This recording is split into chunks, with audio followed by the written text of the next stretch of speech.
பிதா குமாரன் தூயாவி நாமத்தினாலே ஜெபம் செய்வோம். நல்ல பிதாவே, இந்த அருமையான மாலை நேரத்துக்காக உமக்கு ஸ்தோத்திரம் அப்பா.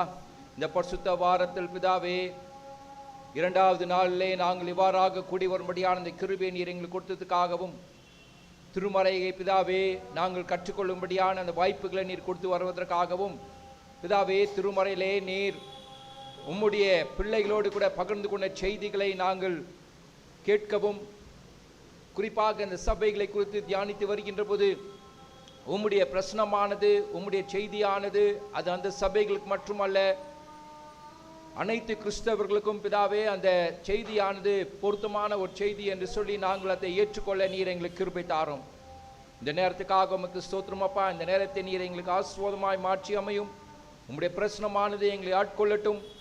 தொடர்ந்து உம்முடைய தெய்வீக பிரசனம் எங்களை தொடர்ந்து வழிநடத்தட்டும் அப்பா. வந்திருக்கிற எங்கள் ஒருவரையும் கருத்தில் நாங்கள் ஒப்புக் கொடுக்கின்றோம். ஒருவரையும் நீர் ஆசீர்வதியும் வழி நடத்தும். இயேசு கிறிஸ்துவின் இனிய நாமத்திலே மன்றாடுகிறோம், ஆமென். மாலை ஆராதனைக்கு வருகை தந்திருக்கிற உங்கள் அனைவரும் இயேசு கிறிஸ்துவின் இனிய நாமத்திலே உங்களை வாழ்த்தி நான் வரவேற்றுக் கொள்கின்றேன். கர்த்தர் தாமே இந்த நேரத்தை நமக்கு ஆசீர்வாதமாக மாற்றி அமைப்பாராக. நாம் அனைவரும் நின்றவார் கிறிஸ்துவ பாடல், அதாவது அர்ப்பணி பாடல் என்று சொல்லப்படுகின்ற இந்த பாடல் நூலிலே 208வது பாடலை நாம் பாடுவோம். இயேசுவின் நாமம் இனிதான நாமம் என்ற பாடலை நாம் பாடுவோம். 208.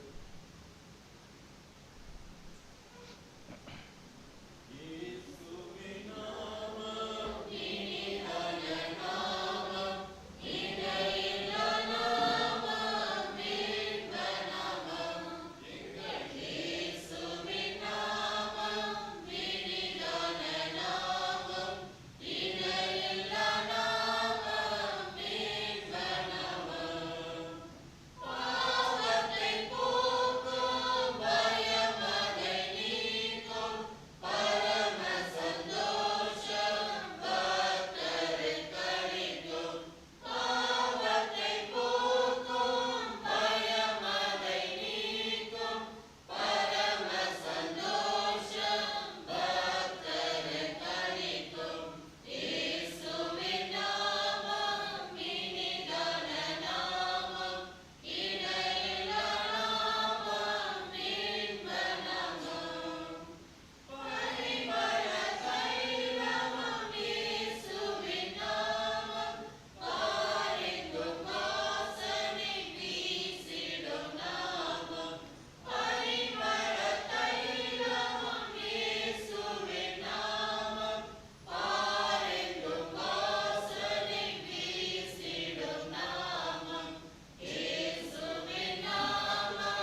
அப்பா. இந்த நேரத்தில் உம்முடைய திருமறையை தியானிக்கிற போது உம்முடைய பிரசனமானது எங்களை ஆட்கொண்டு தெளிவாய் பிதாவே இந்த தியான நேரங்களை நாங்கள் புரிந்து கொள்ளும்படியாகவும் எங்களுடைய மனதையும் எங்களுடைய இருதயத்தையும் நாங்கள் திறந்து பிதாவே உம்முடைய சத்தியங்களை பிதாவே நாங்கள் பார்க்கும்படியான அந்த கிருபையை நீர் எங்களுக்கு தாரும். தொடர்ந்து நீர் எங்களோடு கூட இரும், எங்களை வழிநடத்தும். இயேசு கிறிஸ்துவின் இனிய நாமத்திலே மன்றாடுகிறோம், ஆமென்.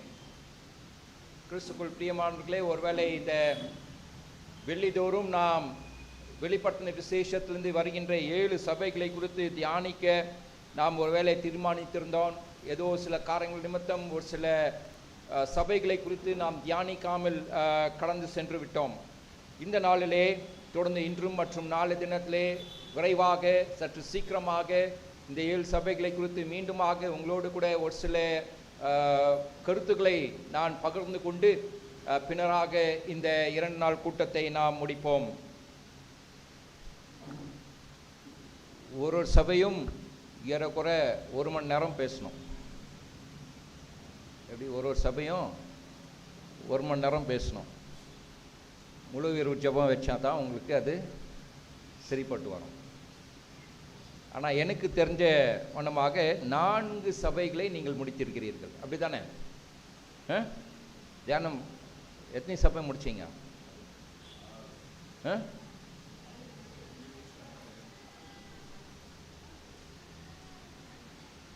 5 முடிச்சிருக்கிறீங்க, சாட்டு சபையை சேர்த்து, இல்லைங்களா?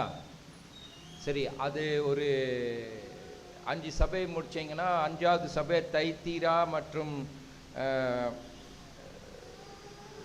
சார்டிஸ், இந்த 2 சபைகளை இன்னும் கொஞ்சம் நம்ம அதிகமாக பார்த்துக்கிட்டு பின்னராக நாம் இந்த கூட்டத்தை முடிப்போம். இப்போ நீங்கள் 4 சபையை பார்த்துருக்குறீங்க, உங்கள் கருத்து நீங்கள் எனக்கு சொல்லணும். நீங்கள் என்ன புரிஞ்சுக்கிட்டீங்கன்னு பார்த்த பிறகு தான் நான் முன்னுக்கு செல்ல முடியும். ஓகேயா? நீங்கள் என்ன புரிஞ்சுக்கிட்டீங்கன்னு பார்த்துக்கிட்டு தான் நான் முன்னுக்கு செல்ல முடியும். இல்லைன்னா நான் மறுபடியும் எல்லாத்தையும் ரிப்பீட் பண்ணிட்டு இருக்க முடியாது. அதனால் சீக்கிரமாக சொல்லுங்கள். வெளிப்படுத்தின விசேஷம் யார் எழுதின ஒரு மடல்? யோவான். சந்தோஷம். யோவான் இந்த மடலை எழுதுகிற போது எங்கேருந்து எழுதினாப்ல?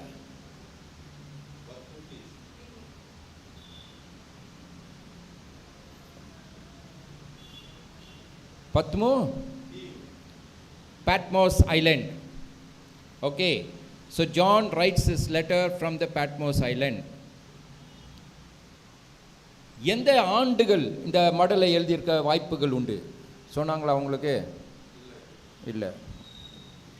95 அல்லது 96வது ஆண்டுகள். Be very clear.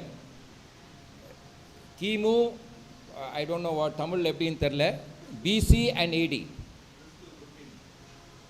கிறிஸ்துவுக்கு முன் பின் அல்லது கிறிஸ்துவுக்கு முன் என்று சொல்லி நம்முடைய வரலாறு 2ஆக பிரிக்கப்பட்டிருக்கிறது. இயேசுடைய பிறப்பிலேருந்து தொடங்கி நமக்கு இப்போ ஏடியில் நம்ம போயிட்டுருக்குறோம். ஏடியில் நம்ம போயிட்டுருக்குறோன்னா 1வது நூற்றாண்டு, 2வது, 3வது, 4வதுன்னு சொல்லி நாம் இப்பொழுது 21வது நூற்றாண்டில் இருக்கிறோம். 21ஆ 22வா? 21st century.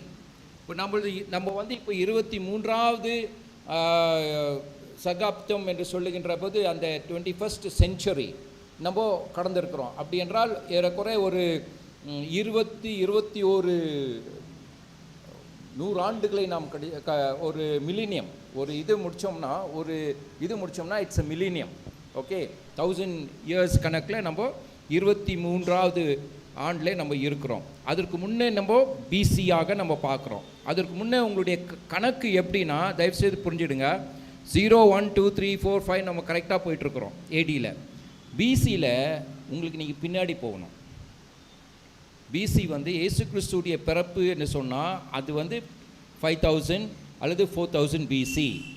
இப்போது அந்த 4000 பிசிலேருந்து நீங்கள் இப்போ கீழே போகணும். கீழே இப்படி போக போக கம்மி ஆகிட்டே போயிட்டு ஆதாம் ஏவாள் பிறப்பு எப்போவோ நம்ம பின்னாலேருந்து தான் கணக்கு போட முடியும். அங்கேருந்து கணக்கு போட நம்மளால் முடியாது. அதனால் நம்ம பின்னாடியிலேருந்து இயேசு கிறிஸ்துடைய பிறப்பின் நாளை வைத்து நம்ம எப்படி வரலாற்று கண்டுபிடிப்புகள் நடந்து கொண்டே இருக்கிறதோ, அந்த கண்டுபிடிப்புகள் அல்லது ஆர்கியாலஜிக்கல் எக்ஸ்கவேஷன்ஸ் பண்ணிட்டு இருக்கிறப்போ நம்ம பின்னாடி டேட்டிங்கை போயிட்டே இருக்கணும். ஓ இது இந்த ஆண்டு அல்லது அந்த ஆண்டுன்னு சொல்லிட்டு அப்படி தான் நம்ம பார்க்கணும். ஸோ திருமறை நீங்கள் எப்போ படிக்கிறீங்களோ தயவுசெய்து மோசையோட காலகட்டம் ஏறக்குறை ஒருவேளை 1000 BCன்னு இருக்கும். 1000 BCனா இங்கே இல்லை, அங்கேருந்து 1000, 2000, 3000, 4000 ஜீசஸ் கிட்ட வரப்போ 4500 இல்லை 5000 BC ஆகிடுது. So that is our starting point. 4000 is our starting point and we will be going down. So now we find that Yesu கிறிஸ்துவுடைய பிறப்பு 0, அவருடைய இறப்பு death of Jesus what year? எந்த வருஷம்? எவ்வளோ வருஷம் இயேசு கிறிஸ்து வாழ்ந்தார்? நம்ம கணக்கு பொதுவான கணக்குக்கு 33 வருஷம். அப்போனா at the time of Jesus' death it was 33 AD. From 0 AD, the birth of Jesus is 0 AD. At the time of death is 33 AD. So 33 ஆண்டு. அந்த 33வது ஆண்டுக்கு பிறகு தான் நம்ம என்ன பார்க்குறோன்னா, யோவான் 94, 95 அந்த நாட்களிலே பத்மு தீவிலே இயேசு கிறிஸ்துடைய தரிசனத்தை அவன் பெற்றுக்கொள்ளுகின்றான். இடப்பட்ட வேலையிலே நம்ம ரொம்ப தெளிவாக புரிஞ்சுக்கிட்டோம். நற்செய்தி பகுதிகள், காஸ்பிள்ஸ் முதலாவது எழுதப்பட்ட மடல் கிடையாது. அது நீங்கள் புரிஞ்சுக்கிடுங்க. முதலாவது புதிய ஏற்பாட்டின் எழுத்துக்கள் என்று சொல்லி பார்க்கின்ற போது முதலாவது எழுத்துக்கள் நற்செய்திகள் கிடையாது. பவுல்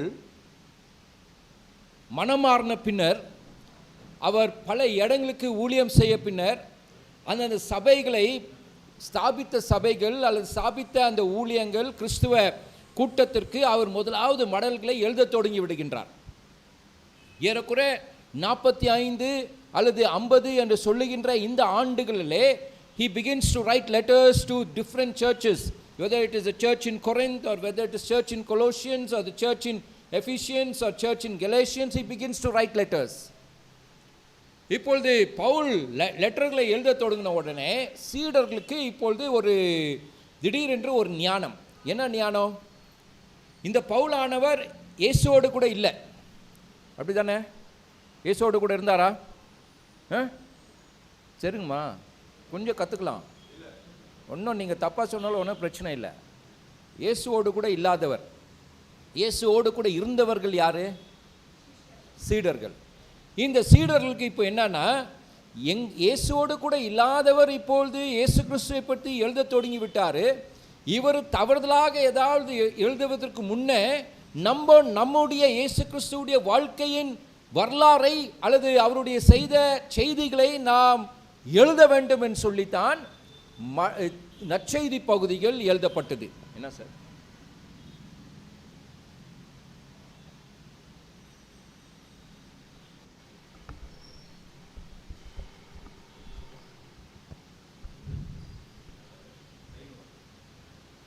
நற்செய்தி பகுதிகள் எழுதப்பட்டது.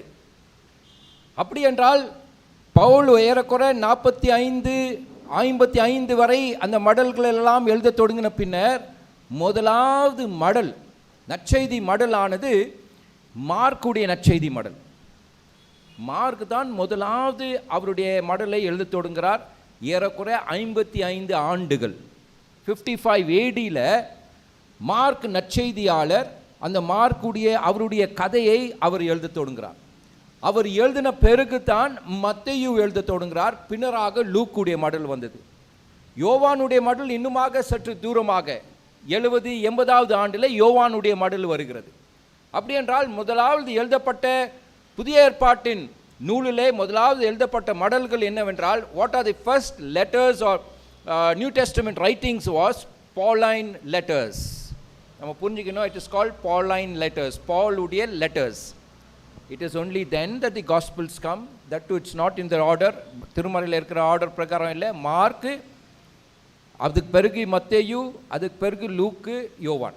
ஸோ இதுதான் ஆர்டரில் எழுதப்பட்ட மடல்.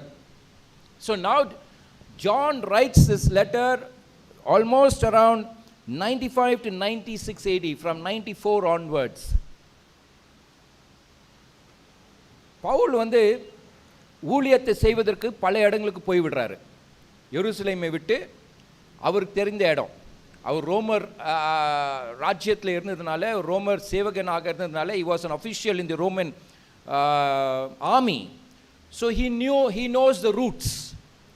உங்களுக்கு மோசஸ் ஐயா ஏற்கனவே சொல்லியிருக்கணும், இம்பீரியல் ரூட், சில்க் ரூட் வந்து எருசலேம், ரோம், கிரீக்லேருந்து சைனா வரைக்கும் செல்லும்.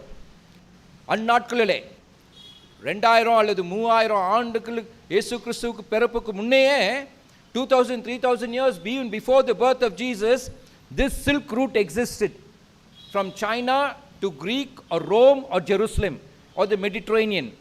This route people traveled in those days itself. People traveled on this route for business, for trade, and for various things they traveled. So the route already exists. ரோமுடைய நாட்களிலே அந்த imperial ரூட்டை வந்து இன்னுமாக நன்றாக ரோடெல்லாம் நல்லா பண்ணி, அவங்கள ஆமி போயிட்டு வருவதற்காக அந்த ரூட்டெல்லாம் நல்லா பண்ணி அங்கங்கே அந்த பட்டணங்களை உருவாக்கி இருக்கிறாங்கன்னு சொல்லிட்டு நம்ம புரிஞ்சுக்கிட்டோம். So it was called the imperial route. And Paul begins to go out. He goes to Ephesians, he goes to Corinth. Corinth is very far away from Jerusalem. Then he goes to other cities, Galatians, Galatia என்று சொல்லப்படுகின்ற தேசத்திற்கு போறாப்ல.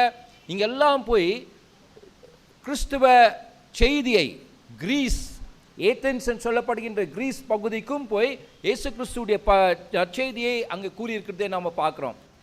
அவர் போய் சபைகளை உருவாக்கின பிறகு தான் இந்த சீடர்கள் வெளியே போக தொடங்குறாங்க.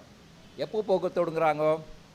70வது ஆண்டு, இந்த 70 AD, நீரோ வந்து எருசலேம் ஆலயத்தை எரித்து விடுகிறான். தெரியுங்களா அந்த வரலாறு? You don't know. In the year 70, Nero burns the entire Jerusalem temple. It is burnt down. That's why the people say, ஆங்கிலத்தில் ஒரு இது இருக்கும், when Rome was burning, Nero was playing fiddle. So you will have that caption also. So அந்த எருசலேம் ஆலயம் போன உடனே இப்போ நீரோ என்ன பண்ணுறான்னா, ரோமர் அரசருக்கு மேலே அந்த பழி வரக்கூடாதுன்னு சொல்லிட்டு தவறுதலாக திசை மாறி திருப்பிக்கிடுறான். என்னான்னு திருப்புறான்? இந்த கிறிஸ்துவங்க தான் இதெல்லாம் சேர்ந்து கலவரம் பண்ணி கோயிலை, இந்த டெம்பிளை கொளுத்திட்டாங்கன்னு சொல்லியதுனால இப்போ கிறிஸ்தவர்களுக்கு அதிகமான கஷ்டம் வருகிறது அந்த நாட்களில். ஸோ தேவர் பீயிங் ஹண்டட் டவுன். அந்த ஹண்டிங் பண்ணுற நாட்கள் தான் பலர் அப்போஸ்தலர்கள் எல்லாம் பிரிந்து போகிறாங்க, தூரம் போக தொடங்கிடுறாங்க. Already Paul has showed his way for different places. So they begin to travel. They begin to travel to different other places. John travels to Ephesus, the city of Ephesus.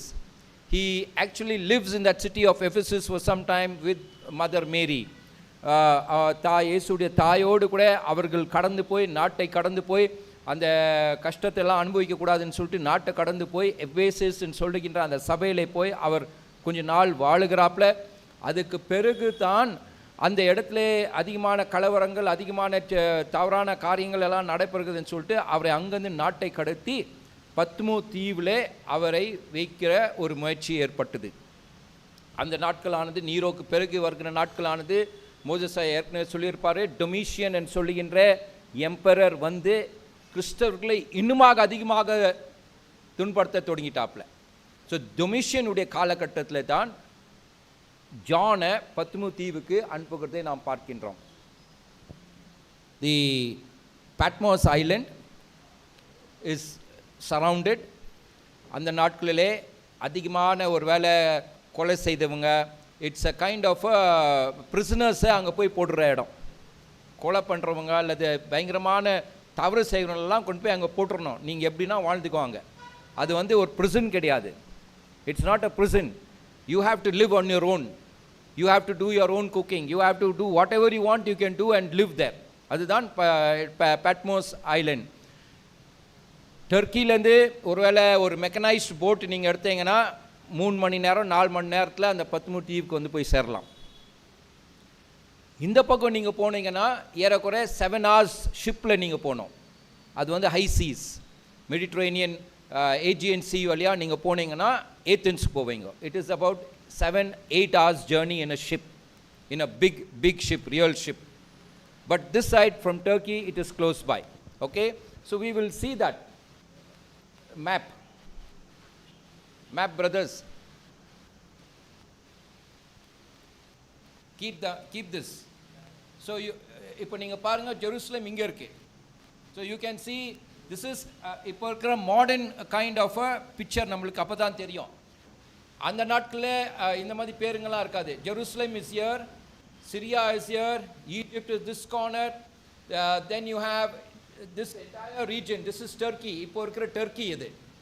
இந்த என்டையர் ரீஜன் வந்து அப்போ வந்து it was called Asia minor. So நீங்கள் history படிக்கிறப்போ அது Asia மைனர்ன்னு படிப்பீங்க. Asia minor is this is only Asia minor. இப்பொழுது இருக்கிற what today's Turkey. The entire 7 churches are in Turkey. That is this side of Turkey. This side of Turkey you have Istanbul here, the capital city of Turkey. Okay, so this is what the present map, you should have an idea. This is the present map. To a large extent you will find other places also, like Thessalonica is that side. Paul went to that place also, Thessalonica, to start his own churches, to start churches. Syria, he goes to Syria, to Antioch. On the way to Tarsus, he meets Jesus Christ, Paul. So this is Tarsus, it's close by to Syria.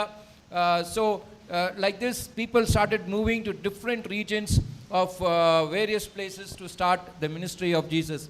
Italy and Rome comes there. So you should be very clear, that's the Roman Empire. The Roman Empire அங்கே இருக்கு. அந்த Roman Empire உடைய ஆட்சி, the entire place of the Roman Empire stretches up to this place.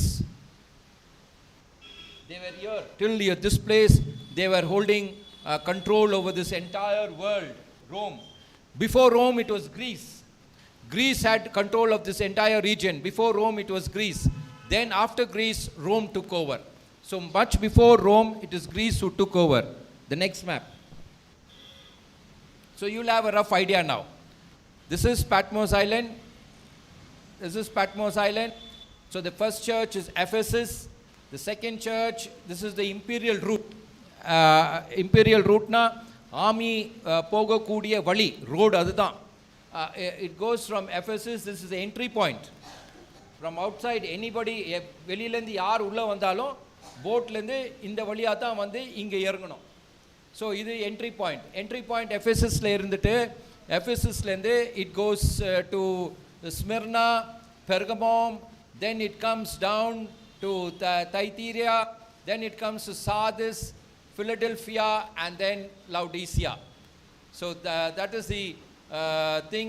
Patmos is part of Greece. It is not Turkey. The island Patmos belongs to Greece, Athens, Greece. It is not part of Turkey, but this is not part of Turkey region. This is the brief history. Before we இன்னும் நிறையா சொல்லிகிட்டே போகலாம், அது இப்போ time இல்லை. So we will cut it all short. So now we shall see the first city of Ephesus. Ephesus உடைய partner, Patmos Island. Yeah, show Patmos Island. Patmos, just a rough view. This is the Patmos. I think the picture is not clear. This is the Patmos. This is the city. This is the city. It's a very small people, where about 5,000 population. ஒரு சின்ன ஊர். It's a very nice, beautiful place. It's more like a picnic place. If people come there, lot of many islands like this. Patmos is one island. Then you have Samos and the நீங்கள் போய் வரலாறு நீங்கள் பார்த்தீங்கன்னா, படித்து பார்த்தீங்கன்னா, lot of small beautiful islands. It is almost like vacation islands. கிரீஸ்லேருந்தோ இல்லை டர்க்கிலேருந்து வந்து அங்கே வெக்கேஷன் பண்ணிவிட்டு, இன்றைக்கி கூட நீங்கள் பார்த்தீங்கன்னா வெக்கேஷன் பண்ணுவாங்க. வீக்கெண்ட்ஸில் வந்து அந்த ஷிப்பு வந்து 3-4-6 அடுக்கு இருக்குது. 3 அடுக்கு வந்து ஒன்லி லாரி, கார் அப்படியே வந்து உள்ளே இறக்கி அவங்க வந்து இங்கே தங்கிட்டு ஒரு நைட் 2 nights இங்கே ஒருவேளை பட்மாஸ் ஐலண்டில் தங்கிட்டு பிறகு they return back that night கிரீஸில் போய் விடிய காலையில் போய் சேருவாங்க, அந்த கார் எடுத்து அவங்க வீட்டுக்கு போயிட்டு அவங்க வேலைக்கு போவாங்க. So it was like a vacation places. These islands are all vacation places. So this is both beautiful view beaches, ஒன்றும் பெருசு ஒன்றும் இல்லை, just one big line and beaches and little bit of houses with 5,000 6,000 population. Otherwise it's a floating kind of a crowd. Next picture. This is John's monastery. இப்போ அது ஒருவேளை கத்தோலிக்கர் சபை உருவாக்கின பிறகு வந்து அந்த மானஸ்ட்ரி அப்படியாக கட்டியிருக்கிறாங்க. பட் அந்த மானஸ்ட்ரி அப்படி கிடையாது. இட்ஸ் ஒரு பெரிய பாறை, அந்த ஐலாண்டில் ஒரு பெரிய ராக், அந்த ராக் மேலே தான் யோவான் போய் அடிக்கடி ஜெபம் செய்கிறதுக்கு ஒரு இடமாகத்தான் அதை பயன்படுத்தியிருக்கிறாங்க. ஆனால் இப்போ அது நல்ல அழகாக ஒரு ஃபோர்ட் மாதிரி, ஒரு மொனஸ்ட்ரி மாதிரி. மொனஸ்ட்ரினா ஆயர்மார்கள் அல்லது மாங்ஸ் படிக்கிற இடம். So it is a monastery and it is presumed that this is the entry. See, this is the island, this is the entry, and it is presumed that John was staying in this cave and praying. And there is some point here where you kneel பண்ணி அந்த ராக்ல கொஞ்சம் small இது மாதிரி kneel பண்ணி அந்த ரெண்டு விரலுங்களை இப்படி வச்சுக்கிட்டு அவங்க சின்ன ஓட்டை இருக்குமா, அந்த ஓட்டையிலேருந்து தான் அவர் அந்த டர்க்கி பக்கமாக பார்க்கக்கூடிய ஒரு சின்ன ஒரு ஓப்பனிங் இருக்குதான் ராக்ல. அங்கேருந்து அவர் பார்த்துட்டு அந்த தரிசனங்களை கிடைச்சதுன்னு சொல்லிட்டு நம்ம பார்க்குறோம். இந்த இடத்துல தான், இங்கே தான் அவரும் படுப்பாராம், இதே இடத்துல தான் படுப்பாராம். அங்கே ஒரு ஸ்மால் இது இருக்கும், நீங்கள் நம்ம போனோம்னா இப்போ கூட அதெல்லாம் பார்க்கலாம். இட் இஸ் ப்ரெஸ்யூம்ட் அந்த கேத்தலிக் ப்ரீஸ்ட் அண்ட் அதர்ஸில் இதை வந்து ஒரு கன்வெர்ட் பண்ணி இப்போ ஒரு சாப்பிள் மாதிரி அதெல்லாம் கன்வெர்ட் பண்ணி அதை பயன்படுத்திகிட்டு இருக்கிறாங்க. So it is this is இது தான் இடம்னு நான் நினைக்கிறேன், where he kneels down and prays. ஃபோட்டோவில் அவ்வளோ நல்லா கிளியராக தெரில. So this is the Patmos cave. This is the cave, and this is the city, down the city, the beautiful city, and this is the entrance to that cave. This is the entrance to the cave. So that much of some imagination, some idea we'll be having. Namalukku or idea irukudhu. Next we go to Ephesus. We'll go quick. Ephesus is one of the most great cities. இருக்கிற எல்லா பட்டணத்தில் எஃபேசஸ் தான் மிகப்பெரிய ஒரு பட்டணம். It is the first and most important city for the Greeks. It had big library. அந்த காலத்தில் வந்து லைப்ரரி வந்து ஏறக்குறை 5,000 books it held. This is almost the library, and then you had a lot of other. This is the road. This is the road even today. It is excavated, and it is believed that Paul walked this road. This is the road. Idhula indha valiya dhaan nee nadukanum. So it is believed that Paul walks this road, this entire road. The road comes like this, then it takes a right turn.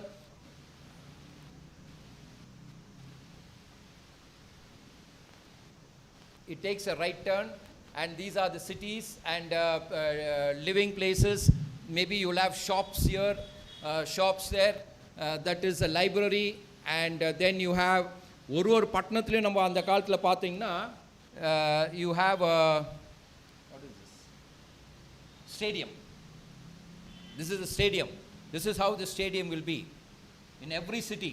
Every city will have a stadium. Every Roman city will have a stadium because it's a sports. It's a sports.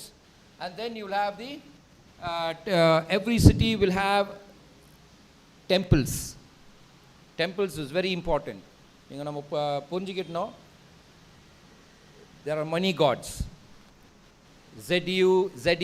Zeus, God Zeus, God Artemis, God Dionysius. They had many gods. And நம்மளுடைய ஒருவேளை Indian கலாச்சாரத்தின்படி நம்முடைய India தேவர்களெல்லாம் நம்ம பார்க்குறோம் இல்லைங்களா, அதே போல தான் அவங்களுடைய culture. Zeus is the main god. Then you had Zeus உடைய பசங்க இருக்கிறாங்க, then you had his daughters, and then so on. Today lot of things that நம்ம பயன்படுத்துறதெல்லாம் வந்து அந்த க்ரீக் காடஸஸ் உடைய பேர் தான் நம்மளுக்கு வச்சுட்டு இருக்கிறோம். உங்கள் Nike shoe, the Nike shoe is the name of a Greek god, Artemis Nike. அது முழு பேர் Artemis Nike, god of speed. And நேற்று இன்னைக்கு பேப்பரில் நீங்கள் பார்த்தீங்கன்னா அமெரிக்கா ராக்கெட் விடுது, ராக்கெட் இப்போ மூன், அது பேர் என்ன? சேட்டலைட்டில் அதுக்கு பேர் வைக்கிறாங்க. ஒரு ராக்கெட்டுக்கும் மூணுக்கு போகிறதுக்கும் ஒரு டைமோ ஸ்பேஸுக்கு போகிறப்போ அது ராக்கெட்டுக்கு ஒரு பேர். அப்போலோ, அது Apollo is also it's a Greek god. Greek god. Apollo is the name of a Greek god. And இப்போ நான் இன்னித்து பேப்பரில் பார்த்தீங்கன்னா ஆர்டிமியஸ்ன்னு சொல்லிட்டு, ஆர்டிமியஸ் 3ன்னு சொல்லிட்டு அந்த ராக்கெட் அந்த ராக்கெட்டுடைய பேர் வச்சிருக்கிறாங்க America. It's a Greek name of a Greek god, god of speed. It is god of speed. So அவங்களுடைய கலாச்சாரத்தை நீங்கள் பார்த்தீங்கன்னா அந்த நாட்களில் Greek gods, then when Romans took over, அதே gods they began to worship. Nothing, no. ஒரு புது gods என்ன? God ரோமா, god of ரோமா, ரோமுடைய கடவுள் ரோமா.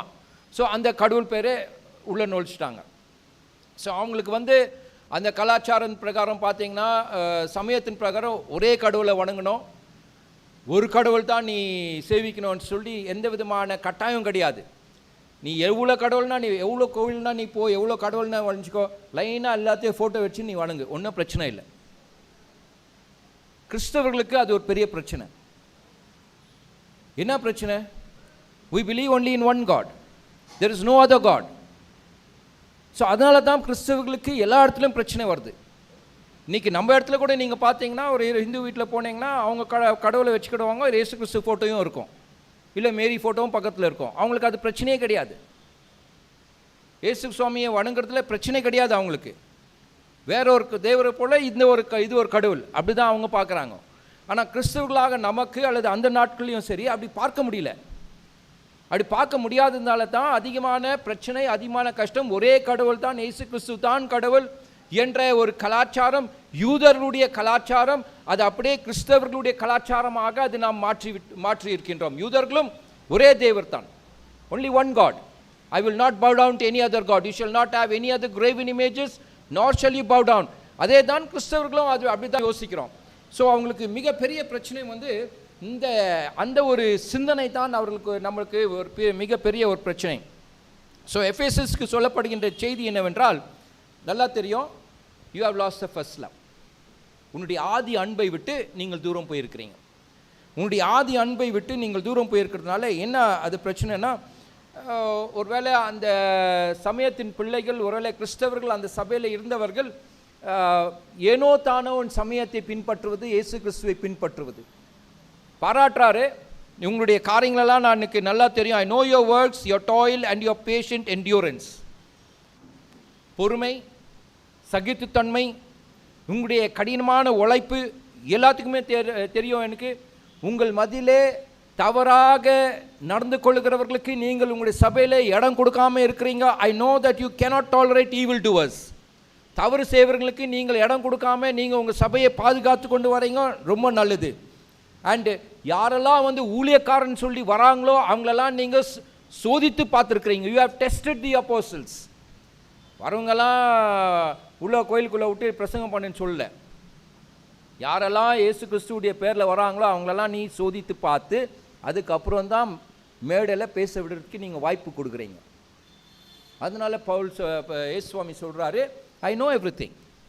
ஆனால் நம்ம என்ன ஆகிட்டு இருக்குதுன்னா, அந்த நாட்களில் இந்த காரியங்கள் மீது அதிகமான கவனத்தை செலுத்தி தேவனை முழு இருதயத்தோடு கூட ஆராதிக்கிற காரியமானது சற்று பின்வாங்கி இருந்த நிலை. To serve God with your whole heart has taken the second step. First step வந்து யாரெல்லாம் தவறு செய்கிறாங்க, யாரெல்லாம் இது பண்ணிட்டு இருக்கிறாங்க, இவங்கள தான் கண்டுபிடிக்கணும்னு சொல்லிட்டு மிகவும் ஆர்வமாக துணிதமாக நீங்கள் செயல்பட்டு இருக்கிறீங்க. ஆதி அன்பை விட்டுட்டு நீங்கள் இயேசு கிறிஸ்துவை நீங்கள் வணங்காமல், ஒருவேளை வணங்குறதில்ல, இயேசு கிறிஸ்து மீது அந்த மாதிரி ஒரு ஆர்வத்தை காட்டாமல் கடவுள் மீது, இயேசு கிறிஸ்து மீது நீங்கள் இதில் அதிகமான ஆர்வத்தை காட்டுறீங்க. அதனால turn back to your first love. அதுதான் எபேசர் சபை, ஒருவேளை நீங்கள் அதை படிச்சிருப்பீங்க. அதுதான் எபேசர் சபை. இரண்டாவது சபையை நாம் பார்ப்போம் என்றால் ஸ்மிர்னா சபை.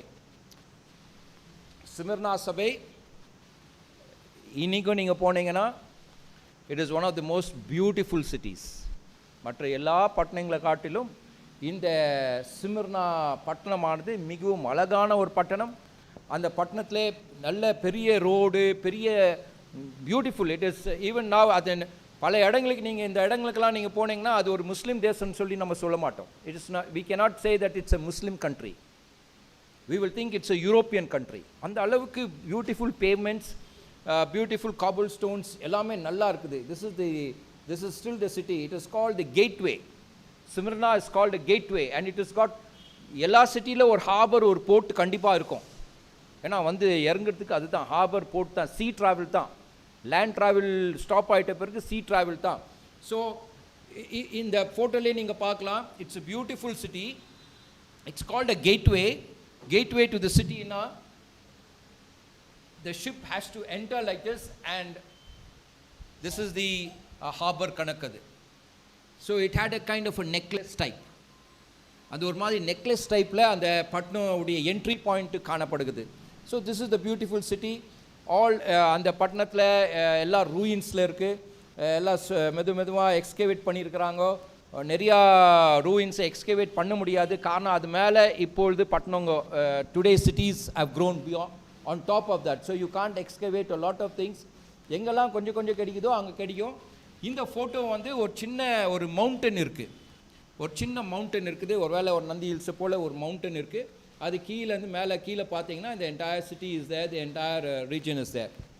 ஸ்மிர்னால ஆண்டவராக இயேசு கிறிஸ்து சொன்ன செய்தியை பார்த்தா ஒன்றுமே பாராட்டுகிற ஒரு செய்தி. You are a persecuted church. Ephesus was a church which lost its first love. Smyrna is a church which was persecuted. அங்கே persecution என்று சொன்னால் ரோமர் அரசாங்கத்தின் நிமித்தம் persecution கிடையாது. மாறாக அந்த நீங்கள் அந்த மடலில் படிச்சீங்கன்னா என்ன சொல்கிறாரு? There are some Jews who say they are Jews and are not, but are a synagogue of Satan. Synagogue of Satan. Synagogue எதுக்கு சொல்கிறோம்? சினகாக் எதை குறிப்பிடுறோம்? யூதர் தொழுகின்ற இடம் தான் சினகாக். இயேசு கிறிஸ்து வாழ்ந்த நாட்களே he goes into a synagogue நம்ம படிக்கிறோம் இல்லையா? ஸோ சினகாக் வந்து யூதர் தொழுகின்ற இடம் தான் சினகாக். ஆனால் இங்கே இயேசு கிறிஸ்து சொல்கிறாரு, இந்த யூதர்கள் வணங்கத்திற்காக அந்த ஆலயத்திற்கு அந்த தொழுகை இடத்துக்குள்ளே போடுறதில்ல. மாறாக அந்த இடத்துல என்ன நடக்குதுன்னா, அந்த இடத்துல வந்து கிறிஸ்தவர்கள் மீது எப்படி வன்முறையை நம்ம தொடங்கலாம். ஏன்னா நிறையா யூதர்கள் தான் கிறிஸ்தவங்களாக எல்லா இடத்துல மாறி இருப்பாங்க, மற்றவங்களும் வந்திருப்பாங்க. ஆனால் யூதர்கள் இந்த கிறிஸ்தவர்களை ஒருவேளை எல்லா இடத்துல ஒரு கலவரம் ஏற்படுதுன்னா முதலாவது நம்ம புரிஞ்சிக்கணும், மேலோட்டமான காரியமானது ஒருவேளை சமயத்தை வைப்பாங்க. இன்னைக்கு கூட when there is what do you say an unrest, they will only portray that it is religion. But in all unrest, 90% of the unrestல வந்து religion கிடையாது. It's economic, it's money, பொருளாதாரம். அதுதான் கீழே ஓடிட்டு இருக்கிற ஒரு பிரச்சனை. இன்றைக்கும் நீங்கள் கலவரம் நடக்குதுன்னா it is not because of religion, it is because social status, social things are changing. Economics is taking over. இன்றைக்கி ஹிந்துஸை காட்டில் மற்றவங்க பணக்காரன் ஆகிட்டு இருக்கிறாங்க. நம்ம வீட்டுக்கு நேற்று ஏதோ ஒரு ஊரில் வந்து இந்த இடத்துல இருக்கிறான் அவன், இன்றைக்கி வந்து அவன் வீடை வாங்கிட்டான், காரை வாங்கிட்டான், எங்களால் ஒன்றுமே வாங்க முடியல. இதுதான் in every city this is the problem. But அது வெளியே காட்ட மாட்டோம், அது வெளியே நம்ம காட்ட மாட்டோம். ஸ்மிர்னா சபையில் அதுதான் பிரச்சனை. கிறிஸ்தவர்கள் கொஞ்சம் கொஞ்சமாக அவருடைய உழைப்பில் நிமித்தம் அவர்கள் பொருளாதாரத்தில் உயர்ந்து கொண்டு வருகிறாங்க. From lower strata they're going up to a middle class, upper middle class. அங்கே இருக்கிற யூதர்களுக்கு அது ஒரு என்னடா இவன் கடை வச்சு அவன் கடையில் நல்லா வியாபாரம் நடக்குது, நம்ம கடையில் அவ்வளோ வியாபாரம் இல்லையே, ஒன்றுமே இல்லாமல் இருந்தவன் இவன் இன்றைக்கி வந்து பெரிய இதெல்லாம் ஆகிட்டு இருக்குது. ஸோ அதனால் இந்த யூதர்கள் என்ன பண்ணுவாங்கன்னா அங்கே கூடி கூடி பேசி சினகாகில் ஜபம்லாம் முடித்த பிறகு கூடி பேசி ஏதாவது பண்ணணுமேன்னு சொல்லிட்டு அவ்வப்போது திடீர்னு கலவரத்தை ஏற்படுத்துவாங்க. கடைங்களை போய் தீ வச்சு கொளுத்திடுறது, பொருள்களை சேதப்படுத்துறது, வீட்டுங்களை கொளுத்தி விட்டுறது, கிறிஸ்தவங்க வீடுங்களை.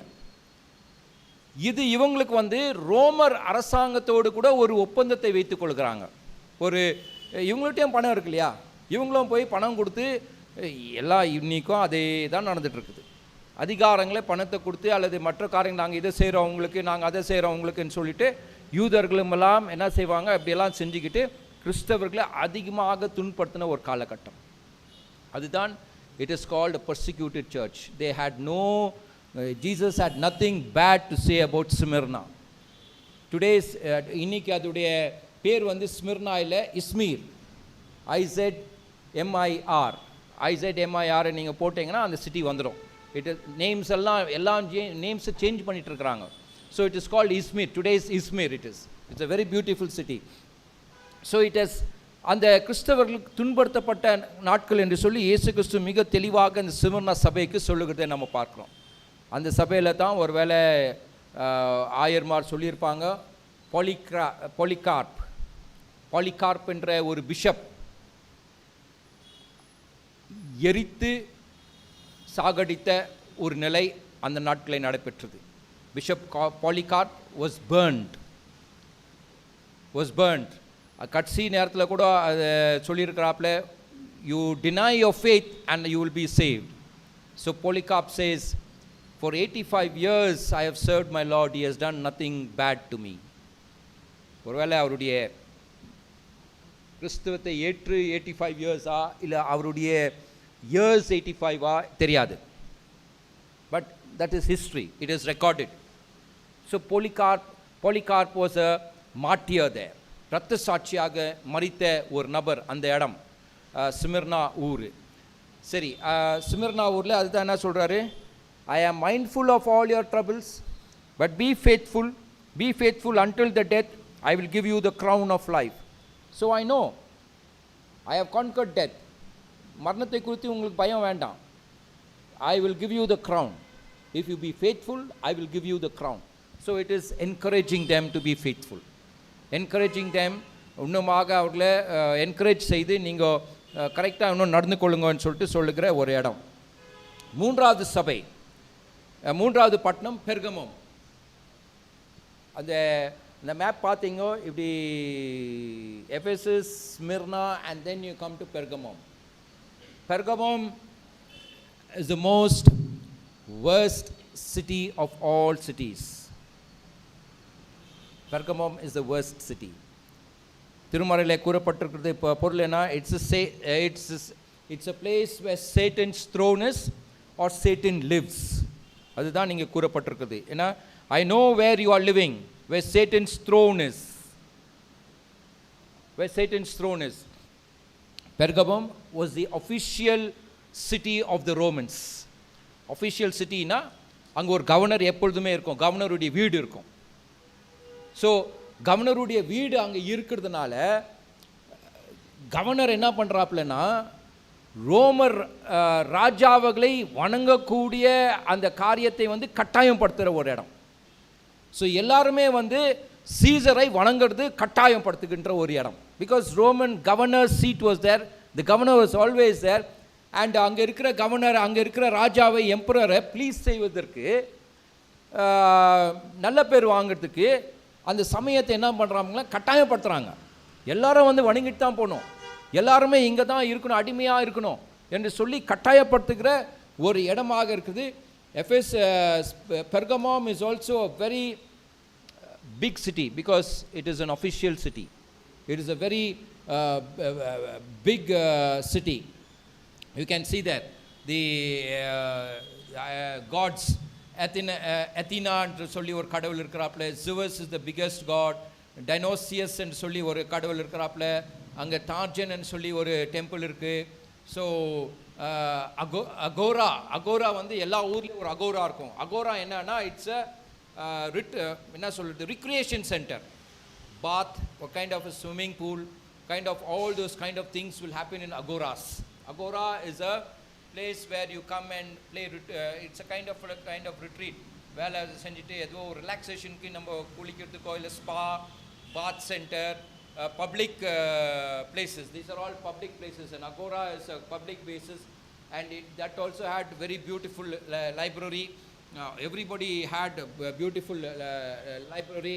So that is the what do you say, 3D image. And then you had the theater there. Then these are the ruins of Pergamum. It was a city where the Roman governor அங்கே தங்கக்கூடிய ஒரு இடம். அந்த தங்கக்கூடிய இடத்துல வந்து பெர்கமோம் சிட்டியில் நம்ம பார்த்தால், even deny your faith in me even in the days of Antipas my witness my faithful one who was killed among you where Satan lives. அதுதான் ஆன்டிபஸ் என்று சொல்லப்படுகின்ற ஒரு மனுஷன். வரலாறு கூறுகிறது, he was the first bishop of Pergamum. first bishop of Pergamum. அந்த ஆன்டிபஸை அங்கே சாகடிக்கிற ஒரு புல், அந்த புல்லை ஒருவேளை வணங்குறதோ இல்லை சீசரை வணங்காவிட்டால் அந்த புல்லுக்குள்ளே போட்டு அதை எரிக்கின்ற மனிதல், ரோஸ்டிங். அப்படி தான் ஆன்டிபஸ் சாகிறாப்ல. That photo, pull.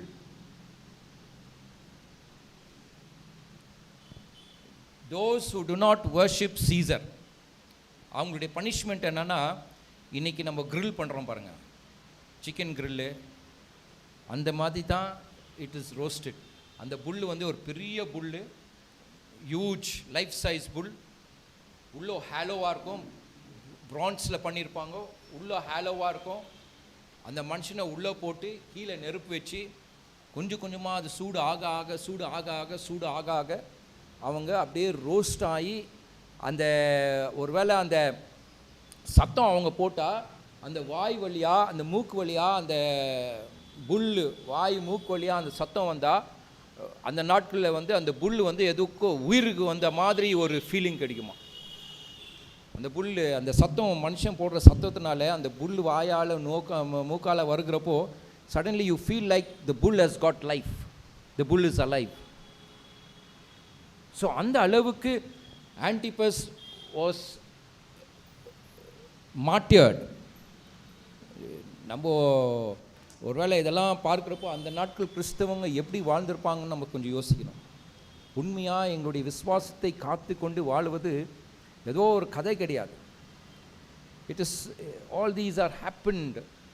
ஏர்லி கிறிஸ்டியன்ஸுடைய வாழ்க்கையிலே அனுபவித்தவர்கள். இதெல்லாம் காட்டி காட்டி ஒரு முறையும் பயமுறுத்தவங்க. அதில் எவ்வளோ பேர் ஏமாந்து போய் ஐயோ வேண்டாம் எங்களுக்கு உயிர் தான் முக்கியம்னு சொல்லிட்டு இயேசுவாமி இல்லைன்னு சொல்லிட்டு போகிறவங்க நிறையா இருந்திருப்பாங்க. அதுலேயும் ஒரு சிலர் உண்மையாக இருந்திருக்கிறதை நம்ம பார்க்குறோம். அதுதான் ஒரு இடத்துல கடவுள் சொல்கிறாரு, for those who have been faithful to me, for those who conquered, I will give you these blessings என்று சொல்லிட்டு கீழே மிக அழகாக அங்கே பல காரியங்களே சொல்லுகிறாரு. இந்த சபையில் வந்து அந்த பழைய பிக்சர் போங்க, seat of Satan. This is the temple of Artemis. இங்கே தான் அந்த புல் இருக்கும். இதை வந்து 17th centuryயில் வந்து ஒரு ஜெர்மன் ஆர்கியாலஜிஸ்ட் இந்த இடத்துக்கு வந்து எல்லாம் எக்ஸ்கேவேட் பண்ண போது கொஞ்சம் கொஞ்சமாக இந்த கல்லுங்கெல்லாம் கிடைச்சிது. இந்த கல்லெல்லாம் சீட் ஆஃப் சேட்டனுடைய கல்லை எடுத்துகிட்டு போயிட்டு இன்றைக்கி பெர்லினில் இதே போல் ஒரு ஸ்ட்ரக்சரை கட்டிகிட்டு இருக்கிறாங்க. இந்த கல்லுங்களை எடுத்துகிட்டு போய் அங்கே ஃபஸ்ட்டு கண்டுபிடிச்ச வருஷம் ஒரு மனுஷன் ஜெர்மனியில் பிறந்தான். அதை டெடிகேட் பண்ணுற நாட்களில் அந்த மனுஷன் வந்து he ruled Germany. His name is Hitler. And whenever he wants to talk, he will talk from this throne from Germany. 1936 Olympics, when was Berlin hosted an Olympics. In that Olympics, in 1936 Olympics, Hitler speaks from a place built like this in the stadium from here to open the Olympics games. So he used this seat of Satan to destroy thousands and thousands of Jews. Holocaust என்று நம்ம கேள்விப்பட்டிருக்கிறோம், where Jews were eliminated. And the final order Hitler கொடுக்குறாப்புல, இதுக்கு மேலே ஜூஸுங்களை நம்ம விட்டு வைக்கக்கூடாதுன்னு சொல்லிட்டு அந்த த்ரோன் ஆஃப் சேட்டன் அந்த இடத்துலேருந்து தான் ஜெர்மனியில் இன்றைக்கும் அந்த மியூசியமில் இருக்குது. நீங்கள் இப்போ கூகுள் பண்ணி பார்த்தீங்கன்னா பார்க்கலாம். ஒரு 15-18 வருஷமாக அதை வந்து மூடி வச்சுருக்குறாங்க ரெனோவேஷனுக்காக. எப்போ திறப்பாங்கன்னு தெரியாது. 23 திறக்கிறதா சொல்லியிருக்கிறாங்க. மறுபடியும் we do not know. The renovation is going on to renovate the temple of Artemis and the throne of Satan. So this is what it is related to. அன்னைக்கு ரோமர் ஆட்சி பண்ணது 1919ஸில் Hitler came using that same altar, destroying Jews. We do not know next what will happen. நடந்துக்கிட்டே இருக்கு. அது ஒரு பக்கம் ரோமர் ஆட்சினால் துன்படுத்தப்படுகிற கிறிஸ்தவங்க. இன்னும் ஒரு 2 காரியம் அந்த கிறிஸ்தவர்கள் சந்திக்கக்கூடிய காரியங்கள். நிக்கோலேஷியன்ஸுடைய போதனை. நிக்கோலேஷியன்ஸுடைய போதனை என்று நாம் பார்த்தால், நிக்கோலேஷியன்ஸுடைய போதனையானது நிக்கோலஸ் என்று சொல்லப்படுகின்ற ஒரு மனுஷனை அவங்க என்ன பண்ணுறாங்க, அப்போஸ்தலர்கள் நியமிக்கிறாங்க. நிக்கோலஸ் என்று சொல்லுகின்ற ஒரு மனுஷனை அப்போலஸ் சீடர்கள் நியமிக்கிறாங்க. ஒரு வேளை அந்த இது வச்சுட்டு எங்கே போச்சுன்னு தெரில. அப்போஸ்தலர் நடவடிக்கைகளை நீங்கள் பார்க்கலாம். they form a person called அப்போஸ்தலர் 6வது அதிகாரம் 5வது வசனத்தை நீங்கள் பார்த்தீங்கன்னா, நிக்கோலஸ்ன்னு சொல்கிற ஒரு மனுஷனை அப்போஸ்தலர்கள் பிளஸ் பண்ணுறாங்க ஊழியத்துக்கு அனுப்புறதுக்கு. இந்த நிக்கோலஸுடைய போதனை என்னவென்றால், நம்முடைய சரீரத்தை குறித்து நம்மளுக்கு எதுக்கு கவலை? we don't have to fear. கடவுள் நம்முடைய ஆத்மாவை தான் நம்ம பார்க்குறாரு. அதில் நம்ம வாழ்கிற வரைக்கும் நல்லா குடிப்போம், சந்தோஷமாக இருப்போம் என்று சொல்லி தவறுதலான போதனைகளை சபைக்குள்ளே அவன் ஸ்டார்ட் பண்ணி விட்டான். வாழ்கிற வரைக்கும் சந்தோஷமாக மகிழ்ச்சியாக வாழலும், எல்லாத்தையும் அனுபவிப்போம், நம்மளுக்கு ஆத்மாவை மட்டும்தான், நம்முடைய சோலை மட்டும்தான் நம்ம கடவுளுக்கு என்று கொடுப்போம் என்ற அந்த தவறான போதனையை கொண்டு வந்து கிறிஸ்துவ சபையில் அது பிரச்சனையை உருவாக்கிட்டு அவங்களை பின்பற்றவர்கள் தான் நிக்கோலேஷியன்ஸ் என்று சொல்லப்படுகின்ற ஒரு கூட்டத்தின் பிள்ளைகள். அது தவறான போதனை. அந்த போதனையிலும் சபையானது போராடி கொண்டிருக்கிறது. இரண்டாவதாக அந்த அதாவது காம்ப்ரமைஸ் செஞ்சுக்கலாம். நம்ம வாழ்கிற இடம் வந்து இப்படி இருக்குது, போய் ஹிந்து அல்லது ரோமர் கோயிலில் போயிட்டு நம்ம அவங்க கூட பங்கு கொள்வதோ இல்லை அவங்க கூட சாப்பிட்றதோ, அவங்க படைத்த ஐடலுக்கு படைத்த காரியங்களை சாப்பிட்றதுல எந்த விதமான தப்பு இல்லை. அது சரீரம், அது அழிஞ்சு போயிடும். நம்முடைய ஆத்மாவை நம்ம பாதுகாத்துக்கலாம் சொல்லிட்டு இப்படியாக சொல்லக்கூடிய போதனை தான் காம்ப்ரமைசிங் போதனை தான் நிக்கோலேஷியன்ஸுடைய போதனை. அதுக்கப்புறம் இன்னொரு பிரச்சனை அந்த சபையின் பிள்ளைகள் சந்திக்கணும். என்ன பிரச்சனை? பாலாமுடைய போதனை. பாலாமுடைய போதனை. பாலாம் யாரு தெரியுங்களா? பாலாம், who is Balaam? We don't know. Numbers, go back to Numbers. இயேசு கிறிஸ்து என்ன சொல்கிறாரோ அந்த வரலாறு இல்லாமல் எதுவுமே சொல்ல மாட்டார். பாலம் நம்பர்ஸ் 22வது அதிகாரம். ஓகே, வீட்டில் போய் படிங்க. நம்பர்ஸ் 22வது அதிகாரம் 21, 22, 23, 24 வரைக்கும் அப்படியே போயிட்டே இருக்குது அந்த அதிகாரம். மோசையுடைய காலகட்டம், மோசஸ் ராஜாவுடைய காலகட்டம். பாலாக் என்று சொல்லுகின்ற ஒரு அரசன் இருக்கிறான். இந்த பாலாக் அரசன் என்ன செய்கிறான்னா, இந்த யூதர்கள் வந்து செழிப்பாக வாழ்ந்துட்டு இருக்கிறாங்களே, இவங்க எங்களை ஒருவேளை போரிட்டு எங்கள் மீது வெற்றி பெறுவாங்க, அதனால் இந்த பாலாம் என்று சொல்லுகிற வந்து குறி சொல்கிறவன், அந்நாட்டில் ஒரு பெரிய குறி சொல்கிற ஒரு மனுஷன். அந்த பாலாக் அரசன் இவனை கூப்பிட்டுட்டு வந்து காசை கொடுத்து இவங்களுக்கு எதிராக சாபத்தை விடு. யாருக்கு எதிராக? இஸ்ரவேல் பிள்ளைகளுக்கு எதிராக சாபத்தை விடு. முதல் முறை சாபம் விடுறான், ஒன்றும் பழிக்கல. இரண்டாவது முறை விடுறான், the curse does not come. Third time he does, the curse doesn't come. Then he calls the king and says, பாலக்கை கூப்பிட்டு சொல்கிறான், இவங்களுடைய கடவுள் பெரிய கடவுள், நான் சாபம் விட்டாலும் ஒன்றும் ஆக மாட்டேங்குது, அதனால் இவங்களை இப்படியாக நீங்கள் வெற்றி பெற முடியாது. எப்படி வெற்றி பெறுவது? அப்போது அவர் போதனையை கொடுக்குறான். என்ன போதனை? உங்களுடைய பெண்களை நீங்கள் அனுப்பி விடுங்கள். You sent your women and ladies to these fellows. இவங்க இந்த லேடீஸுடைய இதை பார்த்துக்கிட்டு அவங்க கொஞ்சம் கொஞ்சமாக அந்த லேடீஸ் இந்த ஆண்களை கூட்டிகிட்டு வரட்டும். ஸோ அதில் விழுந்து இந்த ஆண்களை கூட்டிகிட்டு வந்து பின்னராக வந்து அங்கே இருக்கின்ற ஒரு பெரிய கோயிலில் வந்து டெம்பிள் ஆஃப் டெனோசியஸ் என்று சொல்லப்படுகின்ற அந்த டெம்பிளுக்கு கூட்டிகிட்டு வரட்டும். இந்த டெம்பிள் ஆஃப் டெனோசியஸ் நீங்கள் பார்த்தீங்க, it's a sexual temple practising of sexual immorality. நம்ம கலாச்சாரத்தில் இருக்குது தேவதாசியுடைய பழக்கம் வழக்கம், தேவதாசியுடைய கோயிலுங்க இருக்குது. ஸோ அந்த போல் ஒரு இடத்துக்கு நீங்கள் கூப்பிட்டு வந்தீங்கன்னா இங்கே கொஞ்சம் கொஞ்சமாக பால் பியோர், BAAL, அது ஒரு கடவுள், பபிலோன் தேசத்தில் இருக்கிற ஒரு கடவுள். அந்த கடவுள் இடத்துல இவங்க வந்து வணங்குறதுக்கு வழி வைப்பாங்கன்னு சொல்லிட்டு ஸ்லோவாக நீங்கள் அந்த வழியில் தான் இந்த பிள்ளைகளை நீங்கள் கொண்டு வர முடியும். வரலாறில் அது நடந்தது. அது நடந்த பின்னர் கடவுளுடைய கோபம் இஸ்ரேல் பிள்ளைகள் மீது வந்து the curse of God came upon the people.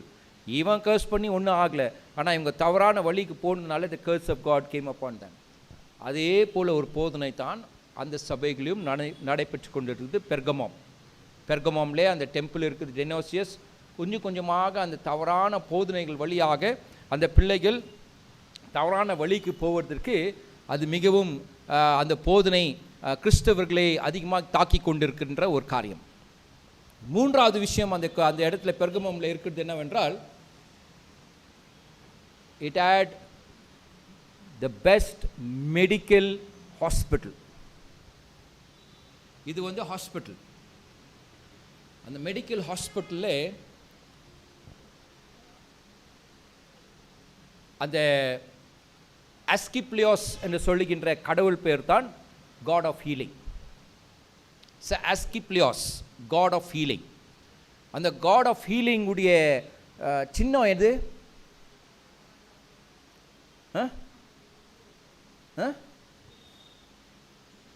சொல்லுங்க, பரவாயில்ல.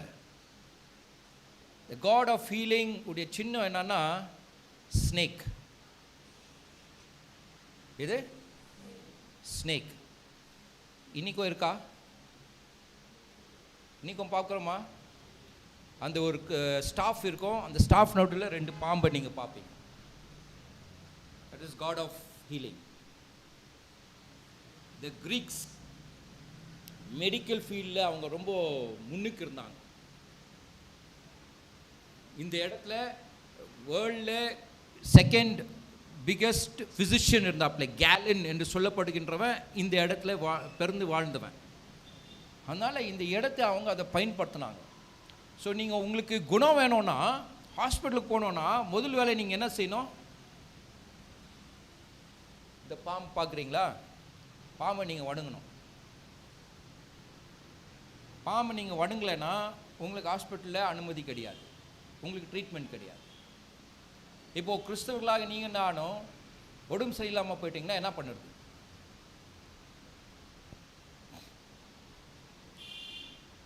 அந்த ஆதி திருச்சபை எவ்வளோ பிரச்சனைகளை சந்திச்சாங்கன்னு நம்ம யோசிக்கணும். கொஞ்சம் ஆதி கிறிஸ்தவங்க எப்படியெல்லாம் கஷ்டத்தை அனுபவித்திருக்கிறாங்கன்னு நம்ம யோசிக்கணும். இந்த ஹாஸ்பிட்டலில் அஸ்கிப்லியாஸ் என்று சொல்லப்படுகின்ற அந்த கடவுளை நீ வணங்குறதுக்கு அங்கே கீழே ஒரு டனல் இருக்குமா? அது அந்த டனலில் இங்கே ஃபோட்டோவில் இல்லை, அந்த டனல் இருக்கும். அந்த டனலுக்குள்ளே போனீங்கன்னா அந்த வியாதி யாருக்கெல்லாம் என்ன வியாதி இருக்குதோ அங்கே அப்படியே விட்டுறணுமா, ராவெல்லாம் அங்கேயே விடுவாங்களாம். அதுக்கு அவங்களுக்கு ஒரு ட்ரிங்க்ஸ் கொடுப்பாங்க, இன்டாக்சிகேட்டிங் ட்ரிங்க்கை கொடுத்துட்டு முதல் வேலை அந்த பாதையில் ராத்திரியெல்லாம் விட்டுருவாங்களாம். ராத்திரியெல்லாம் விட்டுட்டு விஷம் இல்லாத பாம்புகளை விழ விடுவாங்க. So non-poisonous snakes will be let loose. இவங்க அந்த மைக்கத்தில் படுத்து தூங்கிட்டு இருக்கிற ராவெல்லாம் படுத்து தூங்கிட்டு இருக்கிற நேரத்தில் இந்த பாம்புங்க வந்து மேலே ஓடும். பாம்புங்க மேலே ஓடப்போ இவங்களுக்கு ஏதாவது கனவு வரும், ட்ரீம்ஸ் வரும். விடிய காலையில் எழும்பி போய் அந்த மருத்துவனுக்கிட்ட இடத்துல போய் உன் ட்ரீம்ஸை நீ சொல்லணும். அந்த ட்ரீம்ஸில் அவன் ஏதாவது கண்டுபிடிப்பான். இந்த பாம்பு, அதாவது காட் ஆஃப் ஹீலிங், இந்த பாம்பு வந்து ஏதாவது சொல்லியிருக்குமா அவனுடைய வியாதி எதுன்னு. அதுக்கப்புறம் தான் அவனுக்கு treatment. So this place, the healing center, Asclepios healing center, it also had theater, amphitheater இருக்கும், bath center இருக்கு, ஒரு recreation center மாதிரி அது அவங்க வச்சுட்டு இருப்பாங்க. எவ்வளோ நாள் அவங்களுக்கு குணம் ஆகணுமோ அவ்வளோ நாள் அங்கே இருப்பாங்க, அதுக்கு பிறகு தான் வெளியே போவாங்க. So imagine the Christians had to suffer. The Christians had to suffer. பிறகு அங்கே கீழே சொல்லப்படுகின்ற காரியம் என்னவென்றால், to those who conquer I will give some hidden manna and I will give a white stone. On the white stone is written a new name that no one except the one who receives it. So this is symbolizing the stone. அந்த stone மேலே Asclepios symbol இருக்கும், ஆனால் நான் Asclepios symbol இல்லை, உங்கள் பேரை நான் எழுதுவேன். A new name I will give and I will write on that white stone your name. That is what it says. And then he also says I will give you the hidden manna. மற்ற தேவர்களிடத்தில் கொண்டு போய் படைக்கின்ற அந்த உணவை நீ சாப்பிட்டு பலன் அடைவேன்னு சொல்லி நீ நினைக்காத. மன்னா will give you food.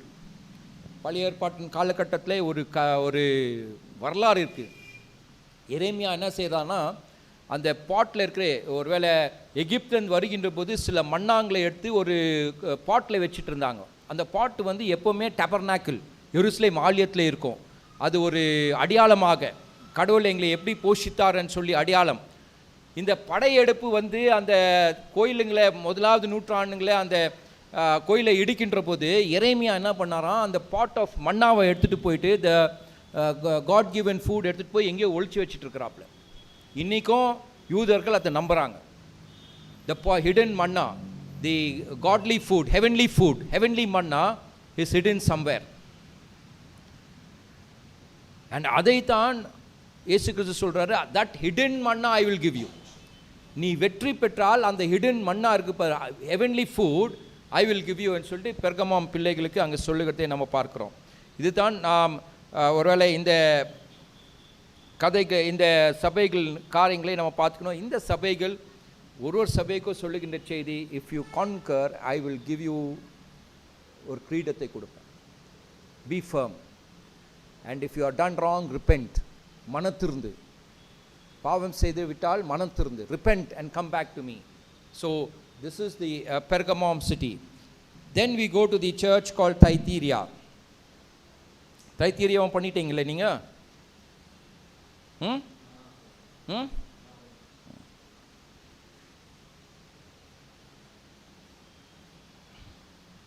Thyatira was a city founded by Alexander the Great. Alexander Raja, Greek. Alexander the Great founded the city of Thyatira. அது வந்து more of a military base, garrison city. The Pergamum city was the official Roman city. அந்த சிட்டியை வந்து படையெடுத்து வந்து ஒருவேளை ஒரு சண்டை போடுற போது வேற நாட்டின் பிள்ளைகள் வரப்போ ஒரு தடுப்பு, to block them coming to Pergamum, Thyatira was established. So it was a what do you say, a garrison city. இப்போ நம்ம கண்டோன்மெண்ட்டில் நீங்கள் என்ன பார்ப்பீங்க, லாட் ஆஃப் டிஃபென்ஸ், மிலிட்ரி, அது it is a military city. ஆனால் இந்த மிலிட்ரி சிட்டியில் ஒரு சில காரியங்கள் இருந்தது. அதில் டெக்ஸ்டைல்ஸ் வந்து ரொம்ப முக்கியமாக இருந்தது. துணி பண்ணுற ஒரு காரியம், பிரான்ஸ், கிளே மேக்கிங், கிளே பாட்ரி, இதெல்லாம் வந்து அந்த பிள்ளைகள் அங்கே பண்ணிவிட்டு அதை எக்ஸ்போர்ட் செய்வதற்கு அங்கே இருந்தாங்க. இந்த இடத்துல தான் நீங்கள் பார்த்தீங்கன்னா அந்த பர்பிள் கிளாத், அந்த கிளாத்தை நம்ம எங்கே பார்க்கணும்னா ஆக்ஸ் 16:14 லிடியா என்று சொல்லுகின்ற அந்த பெண்மணி இந்த ஊரை சார்ந்தவள், தைத்தீரியாவை சார்ந்தவள். She used to make purple clothes. இல்லையா? படிச்சிருக்கிறோமா? தூக்கம் வருதாமா? தூக்கம் வருதா? முடிச்சிடலாமா? தைத்தீரியா, அந்த Lydia was born and brought up in this place. So she அது வந்து அந்த டெக்ஸ்டைல் கிளாத் வியாபாரம் பண்ணிகிட்டு இருந்தது. பவுலை வீட்டுக்கு கூட்டின்னு போய் அந்த லிடியா ஒருவேளை அவங்களுக்கு இடம் கொடுத்து பவுலுக்கு நற்செய்தியை வெளியே சொல்லுவதற்கு உதவியாக இருந்த ஒரு மகள். அப்போஸ்தலர் 14வது வருஷத்தில் நம்ம பார்க்கணும். வே ஃப்ரம் டவுன் பிலிப்பி என்று சொல்லப்படுகின்ற இந்த இடங்களில் இருக்கிற பிரச்சனை என்னென்னா, தேர் லாட் ஆஃப் கில்ஸ். அந்த காலத்தில் கில்ஸு, இந்த காலத்தில் வந்து யூனியன்ஸ் நம்ம சொல்கிறோம். ஆனால் யூனியனும் சரியான வார்த்தை கிடையாது. சங்கங்கள். இன்றைக்கி ஜாதிங்களும் ஒரு சங்கம் வச்சுட்ருக்குது, வியாபாரிங்களும் ஒரு சங்கம் வச்சுட்டுருக்குறாங்க. அந்த சங்கம் வந்து வெறும் ஒரு யூனியன் ஆகாது பார்க்குறதில்ல, குடும்பம் கெட் டுகெதர். அந்த சங்கங்கள் எல்லாம் எப்படி இருக்குதுன்னா குடும்பம் கெட் டுகெதர். அந்த குடும்பம் கெட் டுகெதர் ஒரு பண்டிகை ஆகிட்டுனா அந்த சங்க மக்கள் அங்கத்தினர்களாக எல்லாம் ஒன்றா சேர்ந்து அந்த சங்கத்தில் கொண்டாடி பாடி அல்லது எல்லா விதமான காரியங்களே அந்த சங்கங்களே அவங்க சங்கத்தின் சார்பாக செய்கிறாங்க. இப்போ இங்கேயும் வியாபாரிங்க, கிறிஸ்தவ வியாபாரிங்க நிறையா இருந்தாங்க. அந்த சங்கங்களுக்கு போனோம்னா அந்த தேவர்களை வணங்கணும், அந்த தேவர்களுக்கு கொடுத்த சாப்பாடை நான் சாப்பிடணும், என்ன செய்கிறது? அதுதான் பிரச்சனை. ஸோ கிறிஸ்தவர்கள் அவர்களுடைய வியாபாரம் பண்ண முடியாமல் தவித்து கொண்டிருக்கின்ற கிறிஸ்தவர்கள். நீங்கள் அந்த சங்கங்களுக்கு போகலன்னா நீங்கள் வந்து சங்கத்திலேருந்து உங்களை ஒதுக்கி வைப்பாங்க. You don't, if you not a member, உங்களுடைய பொருள் விற்கப்படாது, நீங்கள் எதுவும் வாங்க முடியாது. ஸோ தைத்தீரியா கிறிஸ்தவங்க இந்த பிரச்சனையில், சமுதாயத்தில் இந்த பிரச்சனையில் அவர்கள் சிக்கிட்டு இருக்கிறாங்க. அந்த கில்ஸ் தான் ரொம்ப முக்கியம்னு சொல்லிட்டு அந்த கில்ஸில் வந்து அவங்க கலந்துக்கணும், அதை பண்ணணும், இது பண்ணணும்னு சொல்லிட்டு பல காரியங்களை செய்கிறதை நம்ம பார்க்குறோம். So that was one of the problems that the people of Thyatira had. The second problem that the Thyatira people had was within the church. சர்ச்சுக்குள்ளே ஒரு ப்ராப்ளம். சர்ச்சுக்குள்ளே என்ன ப்ராப்ளம்? ஜெசபெல் என்று சொல்லப்படுகின்ற ஒரு ஸ்திரீ உங்கள் நடுவில் இருந்துக்குன்னு அவள் தீர்க்க தரிசனத்தை சொல்லுகிறேன்னு சொல்லிட்டு பிள்ளைகளை தவறான வழிகளுக்கு திசை திருப்பி கொண்டு போய் கொண்டிருக்கின்ற ஒரு ஸ்திரீ. ஜெசபெல் என்று சொல்லுகிறவர்களுக்கு அவளுடைய உண்மையான பேர் கிடையாது. தைத்தீரியாவில் இருக்கிற அந்த பெண்மணியுடைய பேர் ஜெசபெல், உண்மையான பேர் கிடையாது. ஜெசபெல்லுடைய ஆவியை நிறைந்த ஒரு பெண். நீங்கள் அந்த ஸ்திரீ அந்த லேடிக்கு இடத்தை கொடுத்து தீர்க்க தரிசனம் சொல்வதற்காக, உங்கள் சபையை பயன்படுத்துவதற்காக நீங்கள் இடத்தை கொடுத்து எந்த விதமான முயற்சிகளை அதை தடுத்து நிறுத்த எந்த விதமான முயற்சிகளை சபை எடுத்துக்கொண்டில்லை. அதுதான் இருக்கிற மிகப்பெரிய ஒரு பிரச்சனை. The church is not doing anything to stop this wrong things that are happening, and that is hurting the church. இயேசு கிறிஸ்து அதை பார்க்கிறார். ஜெசபெலுடைய ஆவி என்று சொன்னால், ஜெசபெல் எப்படி கொஞ்சம் கொஞ்சமாக பழைய ஏற்பாட்டின் காலகட்டத்தில் ஆகாப் அரசன் இல்லையா, ஆகாப் அரசனுடைய மனைவி தான் ஜெசபெல் பழைய ஏற்பாட்டில். அந்த ஜெசபெல் என்ன செய்கிறான்?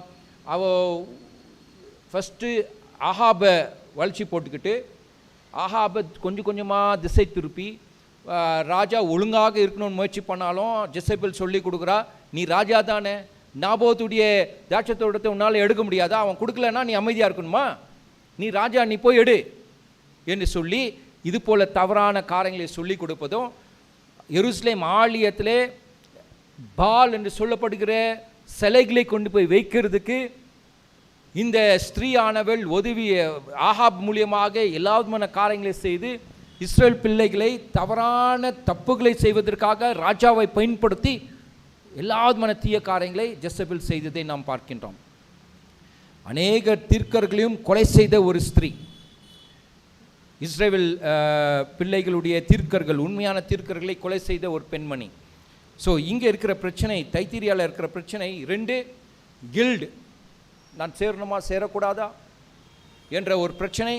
2வதாக ஜெசபெலுடைய ஆவியை தரித்திருந்த ஒரு பெண்மணி, உங்களுடைய கோயிலில் நீ இடம் கொடுத்து அவள் தவறாக செஞ்சுக்கிட்டு எல்லா விதமான தீய காரியங்களை செஞ்சுக்கிட்டு கோயிலில் ஜனங்களை பயன்படுத்தி கொண்டு இருக்கிறத நீங்கள் அமைதியாக பார்த்துட்டு இருக்கிறீங்க. அது எனக்கு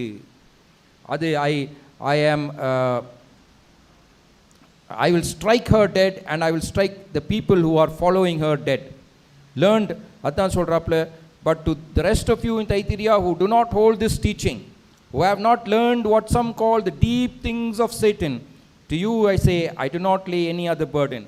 அந்த சபையில் ஒரு சிலர் இவ்வளோ பிரச்சனை இருக்குது, பொறுமையாக யாரும் ஒன்றுமே சொல்லாமல் எங்களுடைய சமயத்தை நாங்கள் பாதுகாத்து நாங்கள் அமைதியாக போயிட்டுருக்குறோன்னு சொல்லிட்டு, I will not lay any other burden, வேறு எந்த கஷ்டத்தையும் உங்களுக்கு கொடுக்கல, ஆனால் நீங்கள் அதில் உண்மையாக இருந்துடுங்கன்னு சொல்லிட்டு அங்கே சொல்லுறதை நம்ம பார்க்குறோம். 3வதாக அடுத்தபடியாக நம்ம பார்க்கின்ற போது சார்திஸ் சபை, அங்கே தான் வந்து இன்றைக்கி முடிச்சிடுவோம், ஆயிடுச்சு 8 மணி இல்லையா, கிறிஸ்டியன் தூங்குறாப்புல, அதனால் சீக்கிரம் முடிச்சிடலாம். சார்திஸ் சபை வந்து அது நீங்கள் தெரிஞ்சுக்கணும், it was one of the legendary cities. எங்கே Sardis? Sardis city, keep that picture like that only. Sardis city was one of the most legendary cities. Legendary cities na உலகத்திலேயே மிகவும் செல்வாக்கு நிறைந்த ஒரு பட்டணம் Sardis city. The world's richest city in those days. World's richest city in those days. Can you imagine? That is 1200 BC. பின்னாடி போனோம். 0 BC. இயேசுவுடைய பிறப்பிலே 0 BC. 1 2 3 4 னா 1200 BC. Rome அரசர்களுக்கு முன்னே, கிரேக் அரசர்களுக்கு முன்னே அந்த காலகட்டம். Before the Roman Empire, before the Greek Empire, much before you had the Sardinian Lydian dynasty. It is called the Lydian dynasty. That entire region was called Lydia. Lydian dynasty. So that dynasty was 1200 BC. That 1200 BC was one of the most richest cities in the world. This was the original city. This was the original city. Then அந்த சிட்டியை வந்து இது பண்ண முடியாமல் வாமா உட்காருமா அந்த city expand ஆகிட்டு இருக்கிறப்போ நோ அதர் பிளேஸ்ன்னு சொல்லிட்டு கீழே அந்த சிட்டி வளர தொடங்கிட்டு. சார்டிஸ்ன்னு சொன்னால் 2 பட்டணம். It's a place of 2 cities. Mount Tmolus என்று சொல்லப்படுகின்ற மவுண்ட், அது வந்து ஒரு டிஃப்ரெண்ட் ரேஞ்சஸ் ஆஃப் மவுண்டன்ஸ். அதில் ஒரு ரேஞ்சஸில் தான் இந்த பட்டணம் அங்கே இருக்கிறது. Now there are very interesting things about this city Sardis. ரொம்ப very very interesting things. அங்கே ஒரு மிகப்பெரிய மன்னன், the most biggest king and the most wealthiest king of Sardis was Croesus. Croesus. Croesus என்று சொல்லப்படுகின்ற king. And even today they say இங்கிலீஷில் அதற்கு ஒரு இடியம் இருக்குது, as rich as Croesus. கேள்விப்பட்டிருக்கிறீங்களா? As rich as Croesus, which means to say you should be as rich as King Croesus. So the king was the most richest and the city was the most richest and he was the most richest in the world. அந்த காலத்தில் world. எங்கேருந்து இந்த பணம் வந்தது? இவ்வளோ ஒரு பணம்னா எங்கேருந்து வந்தது? அந்த பட்டணத்துக்கு கீழே ஒரு ரிவர் ஓடும், river Poctolus. It is called river Poctolus. அந்த ரிவர் Poctolus என்று சொல்லப்படுகின்ற அந்த ரிவர் வந்து it had gold running on that river. It is called the river of gold. வெளிப்படுத்தின விசேஷத்தில் ரிவர் ஆஃப் கோல்டுன்னு இயேசு கிறிஸ்து சொல்கிறாரு, சும்மா சொல்லலை. வரலாறுல 2000 ஆண்டுகளுக்கு முன்னர் இயேசு கிறிஸ்துக்கு பிறப்புக்கு முன்னர் there was a river of gold running. அந்த தண்ணி மேலே அப்படியே கோல்டு மெதுக்கிட்டு இருக்குமா. இந்த சார்டிஸ் பட்டணத்தில் அந்த பகுதிக்கிட்ட வந்து அந்த ஷாலோ வாட்டர்ஸில் அந்த கோல்டு வந்து மண் மேலே அப்படியே தங்கிடுமா. அந்த கோல்டெல்லாம் எடுத்து தான் இவங்க பெரிய பணக்காரர்களாக அந்த பட்டணம் உருவாயிட்டு. வேர்ல்டில் first gold coin for trade இந்த பட்டணம் தான் செய்தது. Sardis was the first city which used gold coins for barter system, for trading system. So much of gold. இந்த அளவுக்கு செல்வாக்கு நிறைந்த ஒரு ராஜாவாக அந்த லிடியா கிங்டம் வந்து one of the biggest and richest cities of the world. Wealth of Sardis, legendary river of Poctolus. இந்த ரிவரில் gold எப்படி வந்தது? அதுக்கு முன்னே ஒரு கிங் இருந்திருக்கிறாப்ல. அது நம்ம நினைக்கிறோம், பல நேரங்கள் நினைக்கிறோம் அது ஒரு லெஜெண்டுன்னு. உண்மையாக அந்த ராஜா இருந்திருக்கிறான், கிங் மிடாஸ். கேள்விப்பட்டிருக்கிறீங்களா? Midas, MIDAS. he was a king. அந்த கிங்குடைய கதை நான் சொன்னால் அந்த கிங்கை நீங்கள் புரிஞ்சுக்கிடுவீங்க. Whatever he touched became gold. He was the king. So a king lived. வரலாறுல அந்த ராஜா இருந்திருக்கிறாப்ல. Historically his name is there as King Midas. இந்த கதை ஒருவேளை எப்படின்னு தெரியாது. It is believed that the king asked for a வரம் கேட்டிருக்கிறாப்ல. எனக்கு வந்து கோல்டு நிறையா வேணும், நான் தொட்டுதெல்லாம் கோல்டாக மாறினோந்தோ அந்த வரம் அந்த கடவுள், அவன் கேட்ட கடவுள் இடத்துல அந்த க்ரீக் காட் வந்து கொடுத்துட்டாப்ல. எது தொட்டாலும் பொண்ணாக மாறிட்டு, பொண்ணை அவன் டாக்டரை தொடுறப்போ அது கோல்டாக மாறிட்டு, சாப்பிட்ற பொருள் அது ஒரு நேரத்தில் வந்து அவனுக்கு வெறுத்து போய் எனக்கு இந்த வரம் வேண்டான்னு சொன்னப்போ, அப்போது த Greek God again tells him, go in search of a river, in that river you wash yourself. உன்னை முழுங்கி நீ கல்வி எடு. அவன் அந்த ரிவரை தேடி போய் அந்த ரிவரில் அவன் குளிக்கிற போது அந்த இது என்னது, அந்த பிளெஸ்ஸிங்கோ கர்ஸோ இட் வேனிஷஸ். அவன் மேலே இருந்த அந்த கோல்டு இதெல்லாம் வந்து தண்ணியில் போயிட்டு அந்த தண்ணியை தான் இந்த இடத்துக்கு வந்து அது நிற்க தொடங்கிட்டு கோல்டு ரிவராக மாறிட்டு. கோல்டு ரிவர்னால் தண்ணி தான், அது மேலே ஸ்ட்ராண்ட்ஸ் அந்த கோல்டு ஓடிட்டுருக்கிற இது நீங்கள் பார்க்கலாம். So these are legend, but the king was true. King Midas is true. We want, இப்போ கூட நம்ம என்ன சொல்கிறோம், Midas touch, Midas touch or Midas touch we say. But it was true the king existed, but the legend we are not sure. But it is true that river of gold existed. River Poctolus was still there. So the gold was got from that place. So now this city was a degenerating city. அந்த மகிமையான அந்த இதை வந்து இந்த பட்டணம் வந்து ஸ்லோவாக கீழே விழுந்துட்டு போயிட்டே இருக்குது. It was the glory of that city completely collapsed. ரெண்டு காரியம் இயேசு கிறிஸ்து இங்கே சொல்கிறத நம்ம பார்க்குறோம். ஸ்டே அவேக் இல்லையா? சார்ஜஸ் சபைக்கு என்ன சொன்னார்? I will come like a thief, right? I will come like a thief. And then he says, you will not know at what hour I will come, but be awake. Wake up and strengthen what remains. Wake up. So there are these three things. இந்த three things நம்ம பார்த்தீங்கன்னா அந்த சபையுடைய அந்த பட்டணத்துடைய வரலாறில் அது பிணைந்திருக்கிறது. இந்த மலை மீது அவன் ராஜா தங்குற இடம், யாருமே மேலே போக முடியாது. அதற்கு வழி இல்லவே கிடையாது. இட்ஸ் நாட் அ ராக், இது ராக் கிடையாது.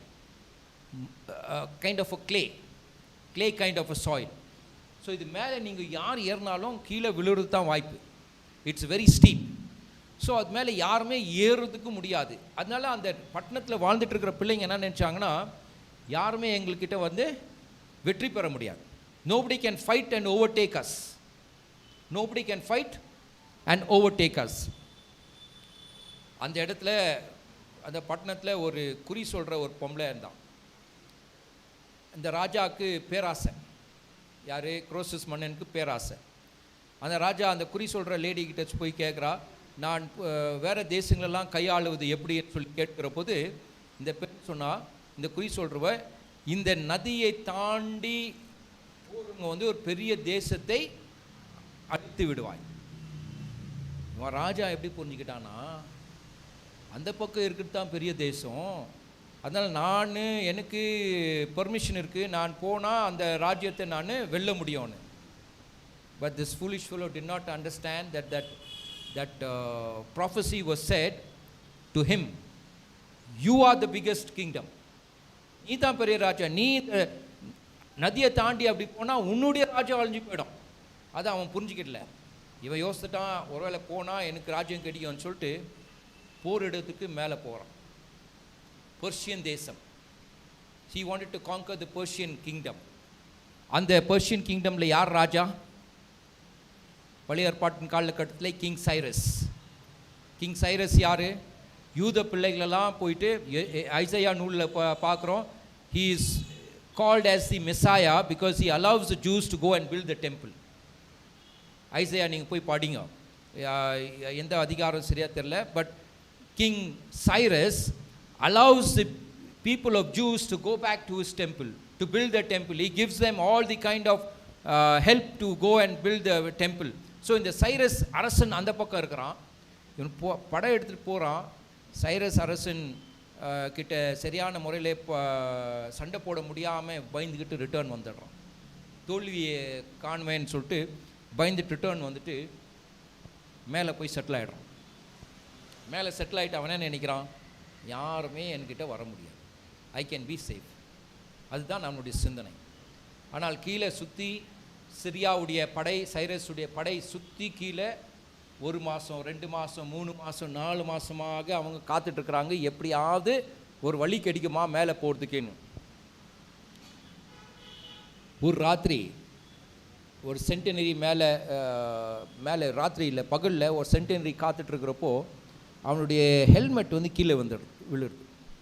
அந்த ஹெல்மெட் கீழே விழுந்த உடனே இவன் பார்த்துட்டே இருந்தான். அவன் சோல்ஜரு, அவன் கீழே போகிறான், கீழே போய் ஹெல்மெட்டை எடுத்துகிட்டு மேலே போயிடுறான். இவனுக்கு வந்து அடே மேலே போகலாம், ஒரு வழி இருக்குது. அவன் போய் ஜென்ரல்கிட்ட சொல்கிறான், இந்த சம்பவத்தை சொல்லி ஒரு வழி இருக்குது. ஸோ இவங்க அதற்கு ஆராய்ச்சி பண்ணுறாங்க. ஆராய்ச்சி பண்ணி அந்த வழியை கண்டுபிடிச்சிட்ட பிறகு ஒரு பெரிய படையை எடுத்துக்கிட்டு அந்தாண்ட பக்கம் போகிறாங்க, ராஜாவை ஏமாத்துறதுக்கு. அந்தாண்ட பக்கம் போய் கேம்ப் பண்ணுறாங்க. இப்போ ராஜாவுடைய திசையெல்லாம் இவங்க இந்த பக்கம் நம்மளுக்கு பிரச்சனை வரும், இந்த பக்கத்துலேருந்து இவங்க ஆமியெல்லாம் அந்த பக்கம் போயிடுது. இந்த பக்கம் இருக்கிற அந்த வாட்ச் டவரை விட்டுறாங்க. கொஞ்சம் சோல்ஜர்ஸ் இருக்கிறாங்க, ஆனாலும் அவ்வளோ ஒரு ஜாக்கிரதையாக இல்லை. எல்லாருக்கும் ஒரு இது தானே, யாரும் வரமாட்டாங்க, யார் வருவாங்க நம்மள்கிட்ட, இது மேலே யாரும் ஏற முடியாது. ஸோ இவங்க ராத்திரி நேரத்தில் திருட்டுத்தனமாக மேலே போகிறாங்க. போய் பார்த்தா காவலாக இருக்கிறவங்களாம் என்ன பண்ணிட்டு இருந்தாங்களா, தூங்கிட்டு இருக்கிறாங்க. So the city was unguarded. So இவங்களுக்கு வந்து ஈஸியாக அந்த பட்டணத்தை பெற்றுக்கொள்வதற்கு, ஆக்கியபை பண்ணுறதுக்கு அது ரொம்ப ஈஸியாக போயிடுச்சு. அதுதான் இயேசு கிறிஸ்து சொல்கிறாரு, ஸ்டே அவேக். உங்களுடைய ரத்தத்தில் ஊறி இருக்கிறது என்னன்னா, நீங்கள் ஜாக்கிரதையாக இருக்கிற நிலைமை வந்து அந்த தன்மை உங்கள்கிட்ட இல்லை. So stay awake. You do not know when the thief will come. எந்த நேரத்தில் திருடன் வருவான்னு உங்களுக்கு தெரியாது. எந்நேரமும் நீங்கள் ஜாக்கிரதையாக இருக்கணும். சரி, ஒரு முறை தான் இப்படி ஆயிட்டு, அதாவது 546 BC. இது வந்து எந்த வருஷம்? 546 BC. Cyrus crossed the river Halys and he conquers that city. அதுக்கு பிறகு தான் அந்த பட்டணம் வந்து it was a degenerating city. அதுக்கு மேலே அவங்களுக்கு அந்த தெம்பு இன்னும் இல்லை, மகிழ்ச்சியாக இருக்கிற தெம்பு. ஏன்னா இப்போ அடிமையாக வாழ்ந்துட்டுருக்குறாங்க. இவங்களுடைய சொத்து, நகை, கோல்டு எல்லாமே போயிட்டு இருக்குது கொஞ்சம் கொஞ்சமாக. ஸோ அவங்களுக்கு டீஜெனரேஷன் சிட்டி. சரி, ஒரு முறை தான் இப்படி இவங்க இருக்கிறாங்கன்னு பார்த்தா இல்லை. It happens the second time. This time the Roman kingdom. In the year 214 BC, the Roman kingdom did the same thing.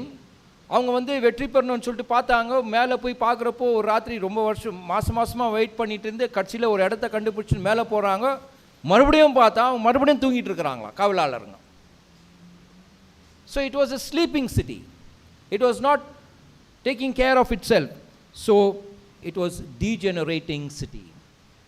So Jesus tells this Sardis people who are degenerating to wake up, to stay awake, to repent and come back, to repent and come back. That's the message that Jesus gives to these people, to say, do not soil your clothes. They will walk with me dressed in white, for they are worthy. If you conquer, you will be clothed like them in white robes, and I will not bolt your name from the book of life. And சொல்லிட்டு அந்த ஒருவேளை repent, obey, receive and hear my words. And if you do that, then you will, if you conquer, I will clothe you and give you everything that is required. கிறிஸ்துக்குள் பிரியமானவர்களே, 7 சபைகளை குறித்து நாம் ஒருவேளை அந்த அளவுக்கு நம்ம பார்க்கல. ஆனால் மேலோட்டமாக முக்கியமான காரியங்களை மட்டும்தான் பார்த்தோம். ஒரு கல்ச்சர், அவங்களுடைய பிஸ்னஸ், அவங்களுடைய மற்ற காரியங்களெல்லாம் நம்ம பார்க்கல. But this is the church. These are the cities. And Turkey is known for earthquakes. It is an earthquake prone area.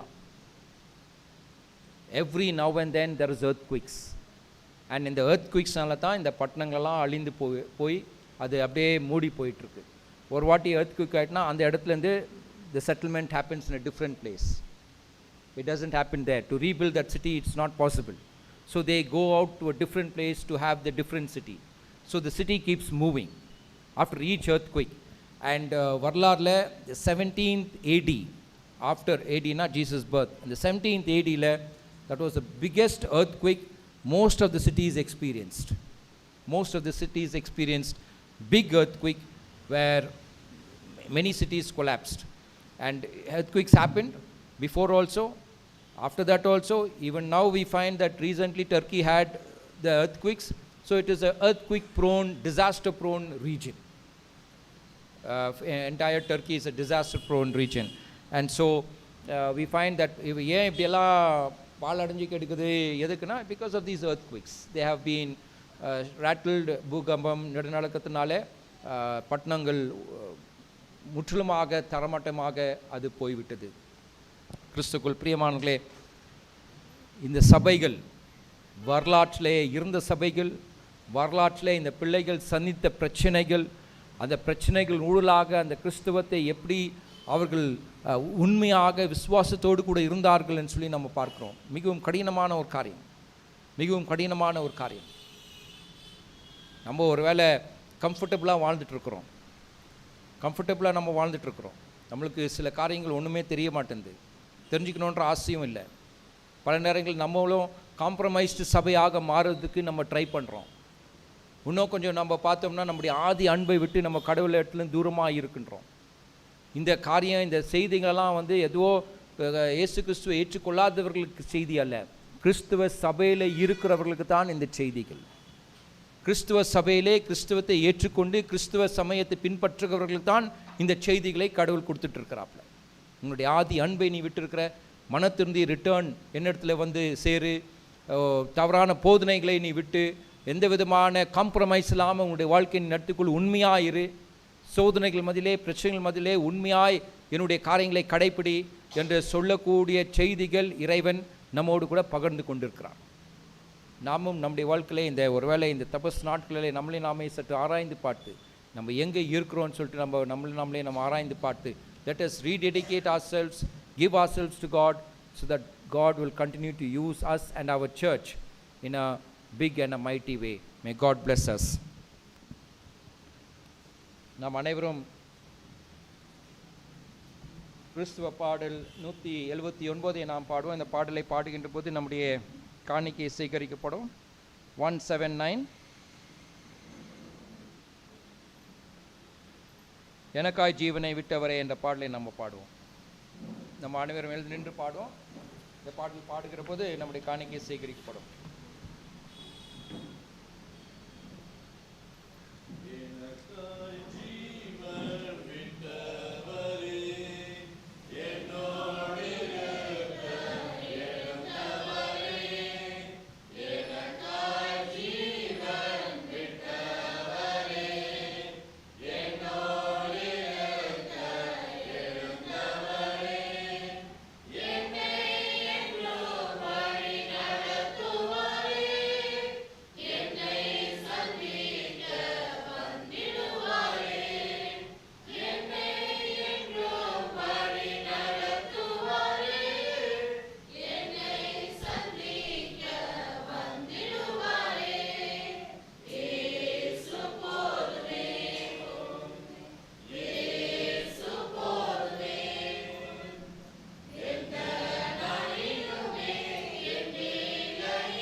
ஜெபம் செய்வோம். நல்ல பிதாவே, மட்டுமாக நீர் எங்களோடு கூட இருந்து எங்களை வழிநடத்தி வந்ததுக்காக உமக்கு ஸ்தோத்திரம் அப்பா. இந்த நேரத்திலும் பிதாவே, விசேஷத்திலே உம்முடைய சபைகளை குறித்து நாங்கள் சிந்தித்து வந்தோம். ஆதி திருச்சபையின் பிள்ளைகள் பிதாவே, எத்தகைய கஷ்டங்கள், வேதனைகள், துன்பங்களை சகித்து உம்முடைய பிதாவே, உம்முடைய செய்திகளை பிதாவே பல நேரங்களில் தவறுதலாக புரிந்து கொண்டு திசை மாறி போகின்ற சபையை மீண்டுமாக நீர் திருத்தி அவர்களை மீண்டுமாக பிதாவே உம்முடைய போதனையின் வாயிலாக உம்முடைய வழிகளுக்கு கொண்டு வர நீர் எடுத்த எல்லாவிதமான முயற்சிகளுக்காக உமக்கு ஸ்தோத்திரம் அப்பா. பிதாவே, அந்நாட்களே பணியாற்றின ஊழியக்காரர்கள், அந்த நாட்களிலே இருந்த கிறிஸ்துவ பிள்ளைகளை பிதாவே உமக்கு அவர் வாழ்ந்த வாழ்வுக்காக உமக்கு ஸ்தோத்திரங்களை அடைக்கின்றோம். தொடர்ந்து பிதாவே, எங்களுடைய நாட்களிலும் இந்த நாட்களிலும் பிதாவே எங்களை நாங்கள் மீண்டுமாக பரிசோதனை செய்து எங்களுடைய வாழ்க்கையை நாங்கள் எவ்வாறாக நடத்தி கொண்டிருக்கின்றோம் என்று சொல்லி பிதாவே நாங்கள் சற்று எண்ணி பார்த்து எங்களுடைய வாழ்க்கையிலே ஏதாவது தவறுகள் நிச்சயமாக இருக்கும் என்றால் நாங்களும் மனத்திருந்தி உம்மிடத்திலே வருவதற்காகவும் எங்களுடைய ஆதி அன்பை பிதாவே ஆதி அன்புக்கு நாங்கள் மீண்டுமாக திரும்பி வருவதற்காக நீர் எங்களுக்கு பலம் தர வேண்டும் என்று மட்டும் மன்றாடுகிறோம். பிதாவே, தொடர்ந்து நீர் எங்களோடு கூட இரும். வந்த ஒருவரையும் நீர் ஆசிர்வதியும். பிதாவே, எங்களுடைய எல்லா காரியங்களையும் கருத்தில் நாங்கள் ஒப்பு கொடுக்கின்றோம். பொறுப்பெடுத்துக்களும். எங்களுக்கு தேவை, எங்களுடைய தேவைகளை நீர் சந்தியும். கொடுத்த இந்த காணிக்கைக்காக உமக்கு நன்றி அப்பா. இந்த காணிக்கையை நீர் ஆசிர்வதியும். இந்த காணிக்கையை பிதாவே நீர் ஆசிர்வதித்து அது உம்முடைய ஊழியத்துக்கு பிரயோஜனமாக இருக்கும் உம்மை நாங்கள் வேண்டுகிறோம் அப்பா. கொடுத்த கரங்களை நீர் ஆசிர்வதியும். தொடர்ந்து எங்களை பொறுப்பெடுத்துக்களும். தொடர்ந்து எங்களை வழி நடத்தும். இயேசு கிறிஸ்துவின் இனிய நாமத்திலே வேண்டிக் கொள்கிறோம். ஆமென். நம் ஆண்டவராக இயேசு கிறிஸ்துடைய அருளும் இறைவனுடைய அன்பும் தூய ஆவியாரின் உறவும் ஐக்கியம் நம் அனைவரோடு கூட விசேஷத்திலே இந்த மாலை ஆறுதலில் வந்து கலந்து கொண்ட அனைத்து பிள்ளைகளோடு கூட இன்றும் என்றும் சதா காலம் இருப்பதாக. ஆம்.